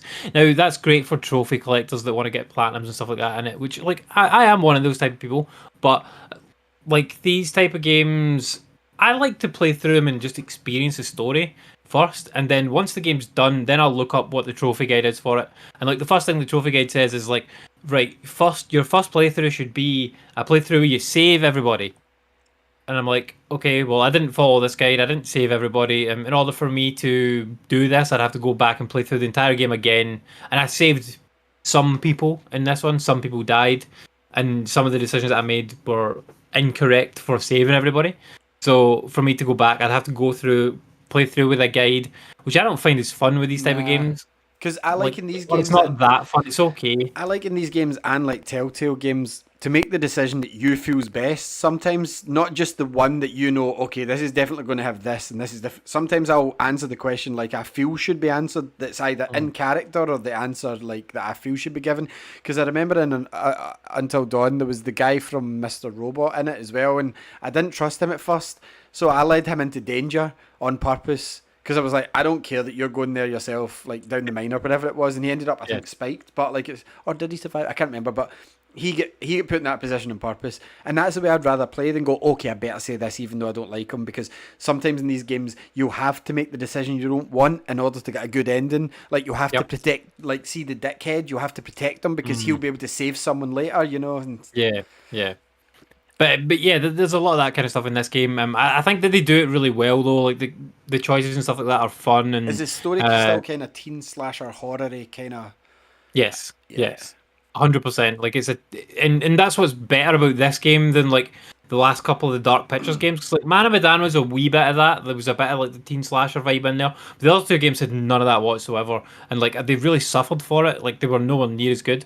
And even Man of Medan wasn't as good as Until Dawn. But like this one is like not as quite as good as Until Dawn, but it's not a million miles off it. Like it's like the teen slasher thing. It's a bunch of teens that are at a camp and they're going to leave, but then they can't leave, so they're stuck in like the forest for one more night, basically, or like the forest / camp sort of area for one more night. I mean, the camp is like sort of in a quarry, and it's called the camp's called the Quarry, or like Hackett Quarry or something like that it's called. Yeah. So there's all sorts of vibes like teen slash stuff, and there's some supernatural things in it. Is there a lake? There is a lake, yes, and you can. It has to be a lake. You can swim in the lake, although I don't think you got to control anyone when you were actually swimming in the lake. Yeah, there has to be a lake if there's a camp horror. Are they camp counselors? They are camp counselors, yeah. Camp counselors. But like they do it at the beginning where you're playing it's two of them, and then something happens with them, and then you then kind of skip forward a wee bit and you meet up with all the other camp counselors, and those two people never arrived. Yeah, that's what happened in Until Dawn. I'm sure somebody died, and then like you played as their sister and friends coming to see what happened or coming to visit them, and then they don't show up, and you have to find out what happened to them. And or they were like, I think they were commemorating somebody dying or something like that. Oh, it was an anniversary of a friend. Yeah, anniversary of someone's death. These people don't know each other in this, but like it's kind of about how that all ties in, and it's cool the way they do it. Right? I don't want you to spoil the Quarry because it's new, but I'm about to spoil a bit of Until Dawn, so apologies for that, right? So the thing that I loved about Until Dawn was the whole teenage slasher. Like, I'm fine with that. It's a guy in a trench coat. He's killing off teenagers. He fucking hates them because he was bullied in high school, right? That's the usual story. But Until Dawn decided that wasn't enough and threw shitty looking Wendigo goblin creatures at you halfway through for no reason, and I hated that section of the story. Does this game follow the old, oh, it's a man with a hook, it's a man with a knife, it's a man with like a chain that kills you, or is it going to throw vampires at me? So there is a little bit of both. There is. Is it as disappointing as what? You might not have felt like me, but you understand where I'm coming from with that a bit. Until I Dawn. do, and I didn't like parts of that. I didn't like the way it was revealed. It just didn't make sense. It was like, why was the bad guy not enough? Why are they all of a sudden like? In this game, it works perfectly. Like Right. the way that the story goes, it works perfectly. There is a supernatural element to it, but there is also the teen slasher element, and both complement each other 100%. Like Cool, it works really because well. I think in Uncharted, Until Dawn, it's because it's next to Uncharted in my PlayStation lag. Yeah. So like, Until Dawn, like it felt very disjointed. It was like teenage slasher all the way through, no supernatural, and then all of a sudden it was like, oh yeah, there's Wendigos. Why? Yeah. Why are these Wendigos here? And they weren't even the main villain. They were just Wendigos in the hill. The supernatural element in this game is always present and always kind of in the background at least. So it's in there. I'll not spoil it any more than that. But there's a guy that listens to a podcast in this game. He listens to a podcast. Oh, the podcast is really available on Spotify, like I told you, wasn't it? Is it? I don't know. Maybe it is. I sent you a link and you said I'll need to listen to this. Right, so see the podcast you listen to. I think there's 4 or 5 episodes, but you can tune into what he's listening to while you're playing to enhance your experience. Yeah. Because there's a bit of, and seeing the very end of the game, there's an episode of the podcast that plays in the credits, so like rather than a song, and like I just sat and listened to it. It might be your finale. It's probably the last one, yeah. Yeah. So that was cool. I sat and listened to like a podcast while like I was waiting for the credits to scroll by. Because the coolest part of cross-media promotion that I've ever had, well, maybe not the coolest, but the first and the one that worked so much for me was, do you remember the show Lost? By J.J. Abrams and Carlton Cuse, I think it was, years ago. And like, so on one of the episodes, they found a book, right? And it was called Bad Twin, right? But you never got to see it. It was just a bad twin. It was like, oh, there must have been an author in the plane. And you know how every character in the Lost TV show were linked and they didn't realise how they were linked and stuff like that? Yeah. The book came out, like they actually released the book at the same time. So I bought the book and I remember reading it, and that character had links that made things stand out more in the TV show. And you're like, oh yeah, that's because. And I was like, these are all clues. So she had these sort of flashes, kind of like Hurley had and stuff like that. And I was like, that's amazing that they've done this. That is brilliant cross promotional stuff. That's cool. I love. Is it multi? What? There's a name for it. Is it alternate world experience or something like that? There's a whole thing where it's like extending your experience with the movie or the game by using alternative media. But anyway, it doesn't matter. But I love the fact that they've done that with this. So if this game comes to Game Pass or drops really cheap and I play it, then I'm going to listen to that podcast first, because I guarantee that was the last episode. Well, I wouldn't necessarily listen to the last episode, because if you listen to the last episode, it would definitely spoil. What I'm saying is, I'm going to listen to the podcast, the main one, before I play the game. But if the last episode in the credits, the podcast, I'll listen to that podcast and I'll let you know. Yeah, let us know next week. If you listen to before the game, or let me know before next week. Yeah, but so the gameplay is great. It plays very similar to Until Dawn and whatnot. The graphics are frustrating, right? Because at times it looks fucking unbelievable. Like one of the best looking games I've ever seen. Like I struggled sometimes to tell when it was going from a cutscene into gameplay. Yeah. And not necessarily a movie, because you can tell that they're not like real people. Yeah. But it was difficult to tell at times when it was going from a cutscene into like into gameplay, and vice versa as well. So like there would be times where I'd be walking along and I'd be like, I wonder if I'm in a cutscene, because the two characters are talking and I'm just walking along, and then like I would take my finger off and it's like, nope, I'm playing. Which is, I like that. That's cool. There's that blend, and like it's seamless as well. Like when that's happening, it's not like it gives you like a black screen and then cuts back in like with the cutscene or whatever. So that was cool. I liked some of the characters in this. They were quite cool. I don't think they were some of them were maybe not as cool as the ones that we had in Until Dawn, but I think that's because we knew those actors much more from other stuff before, so we connected to them straight They away. had the guy for Shield as well in that, didn't they? And Yeah, because they had Grant Ward from Shield and John Abruzzi from Prison Break, and Remy Malik from what's it called, the robot iRobot, no, Mr. Robot, Hayden Panettiere from Heroes, like that type of stuff. So like those four at least people, you're like, oh yeah, I know them. This one, you've got like David Arquette is in it, and he's the kind of head camp guy. And David Arquette's obviously the guy from Scream and not in Scary Movie, but like Scream and a bunch of other movies. But Scream's the main thing that I know him from. But he's not in the game that much because he kind of goes away and comes back and he's in and out. But like the main characters that you play as and interact with a lot, like those, I didn't recognize any of them particularly. But some of them, by the end of the game, you're like, yeah, some of these characters are cool. I like them, and some of them they're fucking millennials, like total millennials. You'll hate some of these characters, 100%. Like you will not like them. But they were kind of believable characters for me. In terms of like young, like, I don't know, 18, 20-year-olds, something like that, whatever they are. So their characters and their dialogue was kind of believable. So and I like, think for one, I think for one, you mean Gen Z because we're actually millennials.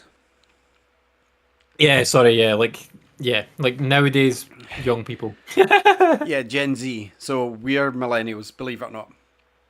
Yeah, that's true. I think it's from 1980 to 95. I'm sure it is millennial, and we were born 85, so we're right in the middle of millennials. It's if you were in your teenage years, basically during the millennium or the 2000s. Yeah. If you came up then and we did. So Yeah, I mean, I'd say they're quite believable characters for like American camp counselor, kind of young. David Arquette, fun fact as well, was also the WCW champion. Okay, what? Sure, why not? Weird. But yeah, there's some good acting and stuff in this. Graphics, like I say, at times are fucking unbelievable. Probably like one of, if not the best looking game I've ever seen. But there are times as well where the graphics are very bad, and there's two specific things that the game needs to fix. And I think if it fixes these two specific things, because they're really bad, but the rest of the game looks amazing. So if they fix these, so one of them is water, right? Water and actually any liquid. The graphics on any liquid when the liquid is moving are horrendous. Like, I don't know why, but it's almost like it's not animated properly. Like, the physics engine doesn't work properly for the way that the water and blood is animated when it's moving. So, like, there's a bit in the game where there's two characters in the water and they're pushing, like, splashing water at each other. Like you would if you're in a swimming pool, you could splash water at somebody or, like, push water. You can't see how the water is moving, and, like, it doesn't move the way that water moves. So it doesn't look right at all, which is very strange. And the blood does the same thing when there's blood coming out of somebody or like something. It doesn't come out the way that you would expect it to at all, and it doesn't look right, and it totally takes you out. You're like, oh, that was a very strange animation. So they need to fix that. But that's not the biggest one, because that doesn't happen that often. You'll see like bits of blood here or there, and most of the blood is done fine. Like if it's pouring out and things, that's fine. But like if it's a spurting blood at the moment, then it's not so good. And the water was really bad. But that's a more minor issue. Bigger issue is the mouths. The mouths in this game are terrible on almost every character. There's maybe one or two. I think there's a character called Caitlin. Her motion capture mouth is pretty good, but most of the other ones are terrible. The mouths do not move the way that people's mouths move when they speak. They just don't. And like the way that the mouths have been animated as well, like through the whole game, it makes the people's faces look really weird. So they've done a great job with eyes as well, but the mouths don't match the eyes. She's extremely fucking strange, because I tried doing it, so it reminds me of Mass Effect, actually, Mass Effect Andromeda. So I don't know if you remember that, but do you remember the main character and some of the side characters when you first meet them in the game, and their faces are kind of like almost puffed out like this? Like they're almost like this. just a wee bit too much puffed out here. This is exactly what the characters like in this game. Most of the game for most of the characters, their face here is just a wee bit too puffed out for some reason. I don't know if it's the way that they do the motion capture on the faces or what that makes them kind of warp to the wire mesh or whatever. But like, it doesn't look right, and it takes you totally out of the game. So like, what I ended up trying to do was just to focus on their eyes, because the eye animation is fucking great. It's really well done. Because when the people are talking, you can see their eyes darting back and forward and everything, and like it makes complete sense, especially when they're scared and stuff. Like the eyes are going everywhere, and you're like, yes, this is like from a horror movie, like the way the eyes are done. But then the mouth's like, rah, rah, rah, rah. Especially when people smile and show their teeth and stuff. It just like their face goes like, and it gets wider almost. It's very strange. And it doesn't look right at all. So if they can fix that, then they would be much better. So like those two issues, if they fix that, this would probably be the best looking game of all time. Like the graphics are so good, like really good. Apart from those two things, which are very frustrating. But so I would with this game hold off on it for just now, unless you're desperate to play it. Hold off because they'll probably patch that. They'll probably patch that, and then by the time they've patched that out, then the game will be cheaper. So like, if you want to play it the way that like I played it, so just play through, experience your story the way that you want to craft it. Like, 'cause I think that's the best way to play these. Don't look up guides and shit, and don't go for 100% completion things. Just play through it, enjoy the story for what it is. It's good. It's really fun, but it's only 7 hours, and that to me is not worth £60 to £70. That's worth to me maybe 20, 30, maybe. So like, and that's an issue because they've been putting out the Man of Medan games and sorry, the Dark Pictures games at like £20 to £30. Like that's been the price point for them, and they've been shorter experiences than this. So like maybe 4 to 5 hours, and then obviously you could replay them like you could with this if you wanted. But and I didn't mind that too much. But when you then play this and you're like, yeah, this is probably worth £30, maybe 40 at a push. Then you need to wait for a sale for this. Wait for a sale, wait for a patch, and then play it. It's worth playing it once those issues are fixed. But I think they will fix those, and I'd like to play it again, actually, once they fix those, so I can just go, oh my god, this game looks incredible now. Like, I love it. But for the moment, hold off on it. But yeah, I finished it. It's good. Beat it in 3 days, so not too long at all. Not going to do the platinum on it. I'm done with it for now until they patch it. But it is good, but please wait on it, everybody. Feels very Game Pass potentially by the end of the year bound. I could see this coming to Game Pass in like October for Halloween. Mm-hmm. For Halloween, yeah. It will definitely be in the Halloween sale this year, 100%. But yeah, did you want to talk about any of these Nintendo things? All I wanted to say is, why did they have this direct? Like, you thought they were going to announce Bayonetta 3. In fact, you said you'd bet your farm on it. I know. I said I don't think so, but it would be nice. What I said is I think we'll see Mario and Rabbids 2, and that appears to be the headliner. More to come on that tomorrow. It's a Mario Tactics game that did quite well, played okay. And it's coming out in October. Yeah, and then I'm not going to buy it. I didn't like the first one. And then I said I've heard whispers of Nier and Persona, and both of them happened as well, and I have no interest in those. I know you like Persona a wee bit more, but I mean, this is the Vita version and a PSP version. Yeah, I mean, I own the Vita version. Like, I wouldn't buy it again. Like, see if it came to Plus or Game Pass or something, then like I'd maybe try it. But like, I'm not gonna buy it on Switch. But I mean, no interest in paying money for it. They showed us nothing really. Like, here's some ports. Like, cool, but Splatoon 3's still on track, right? Because you've delayed it quite a lot. Well, it was a partner showcase, so like it wasn't any first party Nintendo stuff. Maybe they'll do something else for that. Like, we've always said about Nintendo, right? They delay stuff, but they tell you well in advance. It's not like a month before. Sorry, we've made the decision. They told us months ago that Breath of the Wild 2 was delayed to next year. Next year, yeah. Whereas other studios will be like, yeah, see the game that you pre-ordered that's out next week? Yeah, it's delayed for 6 months. Lego Star Wars. Or it's delayed, and we don't have a release date for it, and then it releases 2 years later. Yep. Lego Star Wars. Lego Star Wars, yeah. But we didn't get anything that really excited me at all in that entire direct. I didn't watch the direct, but like from looking through the articles that you sent me, nothing is of any interest to me at all. No, which was a shame because I look forward to these things, and I think there was some Portal game, but it's like a Portal puzzle game's out today. But like they done uh, Square keep throwing out all these like. Can someone tell Square no one cares unless it's Final Fantasy? Like I know people do care, but they keep throwing out these generic, looks the same as RPG new IP games all the time. And there's this new one called The Harvester. It just looks like any other Square RPG that's not Final Fantasy. Like People buy them on Switch. That's the thing, though. Like they do. which is fair enough, but I mean, there was nothing there that was really like, oh my. For Japan, like it's for Japan, and like they're just porting it over here because like it's not really that expensive for them to do it. They don't lose anything from doing it, really. But I think all consoles this year have got an empty slate. And last year we had an empty slate because all the games moved to this year, and most of the games that moved to this year have been moved to next year now. Like so, Gotham Knights. I hope it doesn't move. I don't think it will now because Gotham Knights won't move, and then not Hellblade. Plague Tale Requiem is coming out this year. They've got a date for that. It's coming out October, and it's day one Game Pass. So they announced that this. Bayonetta 3 at this point, Andy, halfway through the year, over halfway through the year, it's not coming out this year. Not happening. No, probably not. I knew it wasn't. And you know the stupid thing is, they showed it off like 3 years ago. Look, here's Bayonetta 3. It's coming. There's been no updates.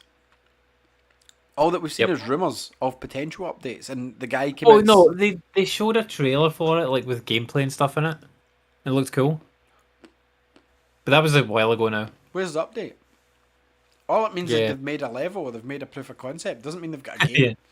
Look at Metroid 4. Apparently it was close to release, and Reggie walked in the studio and went, "Shut this shit down, start again." But you've made a bad game, guys. You're not making this game. I'm going to give it to someone else. To be fair, when it comes to a title like Metroid, it's treated very well because they don't saturate the market with, there's a new Metroid game every year. They've tried the odd spin-off, but nothing too much like Pokemon or, I don't know, Pokemon's the worst for it, but, there's not like, you don't see like Metroid Kart and all this crap. Just Metroid and every game that's come out, there's not been a bad review in Metroid game. They don't want to break that. So if Reggie walked in and went, "This is shit," then it was shit. It wasn't good enough. I fully believe that as well. Yeah, definitely. And I'm fine with that. And I think most of those folk lost their jobs because for the first 2 years they just hired people, and then. But they've been hiring recently, and we've seen nothing from Metroid. Not even one thing. We've not even seen concept art. We've seen a logo. That's it. A logo. We've not even seen concept art from the game or anything. So it is nowhere near. I'm now in the full belief it will be one of the last games for Switch, one of the first games for the Switch too. 100%. Probably, yeah. Probably cross-platform title, yeah. Makes sense. It's just insane. But yeah, there was nothing in that direct for me at all. Like, no interest. The Switch is like. It's a dead platform for me at this point. It's not a dead platform, but like they did show for me it is. I don't know why, but see for the Sonic. There's nothing I want to play on it. Nothing. Don't want to play Splatoon 3. Don't want to play Breath of the Wild 2. They're not out. These are not games that are out. That's not what you said. You said it's a dead platform, which means it's dead. Yeah, right now. Like right now, it's dead. There's nothing on it. For clarify me. Then. Yeah. Don't be that guy. So like, so. They showed some Sonic Frontiers, and first, that's not what Sonic Frontiers is going to look like on the Switch, but what they showed us was some Greenhouse Zone, and they showed us some like sky cyberspace area, which looked pretty cool. I don't know if you watched the wee mini clip. Looked pretty good. Did it have Greenhouse Zone music? It was a guy talking. I'll need to rewatch it to say, but there was a guy talking about what we were seeing. But I'm into this game. Like, I think, see the open space that we've been seeing, that's a hub world. I don't think that's... Yeah, I mean, I think that the game is probably going to translate a lot better when you actually get hands-on with it. Because everybody that played it said it played really well. It was fun, yeah. Because, like, I don't think you can get the sense of, like, how fun it is to run around a big field of Sonic when you're just watching someone on a YouTube video playing it and going, like, this looks a bit empty. And kind of has to be a bit empty so that you've got space to run around. And also going slow so you can see stuff. Like, they weren't running. There was no point to bust into a run. And yeah, do you know what? Sonic, it's an extra pass for me anyway, but like it's not going to look like that in the Switch. And I hate when they do this and they show like the kind of trailers for other platforms. I won't buy this on Switch. I'll buy this on PlayStation. This is a Xbox game for me. This is not a Switch game for me, but I mean, why not be honest and show us the Switch version? it's going to look garbage, but you can't afford to show the Switch version just now when you're still trying to sell the main version. The main game, yeah. What they should do is what they did in the 3DS and the Wii and stuff like that. Have Sonic Frontiers in the Switch, but give it to a different team like Dimps or something, and have a completely different version like Sonic Generations on 3DS, so that you're not holding back the main version, or you're not releasing a broken game on Switch, because that's your two options. Yeah, I think it's going to end up broken. I think that's probably what's going to happen with that one. Oh yeah, 100%. But yeah, this direct was kind of poor. So apologies anyone that tuned in, and it wasn't clickbait saving it to the end. There just wasn't much to talk about. But yes, anyway, we're going to finish up there for tonight because it's rather late here. But it was an extended one. We'll see you next week. Hopefully, Andy will have got into Resident Evil some more, and he'll have listened to his podcast. I'll hopefully finish Resident Evil 3 as well. I have finished the original, but not this one. And thanks very much for tuning in, watching, listening.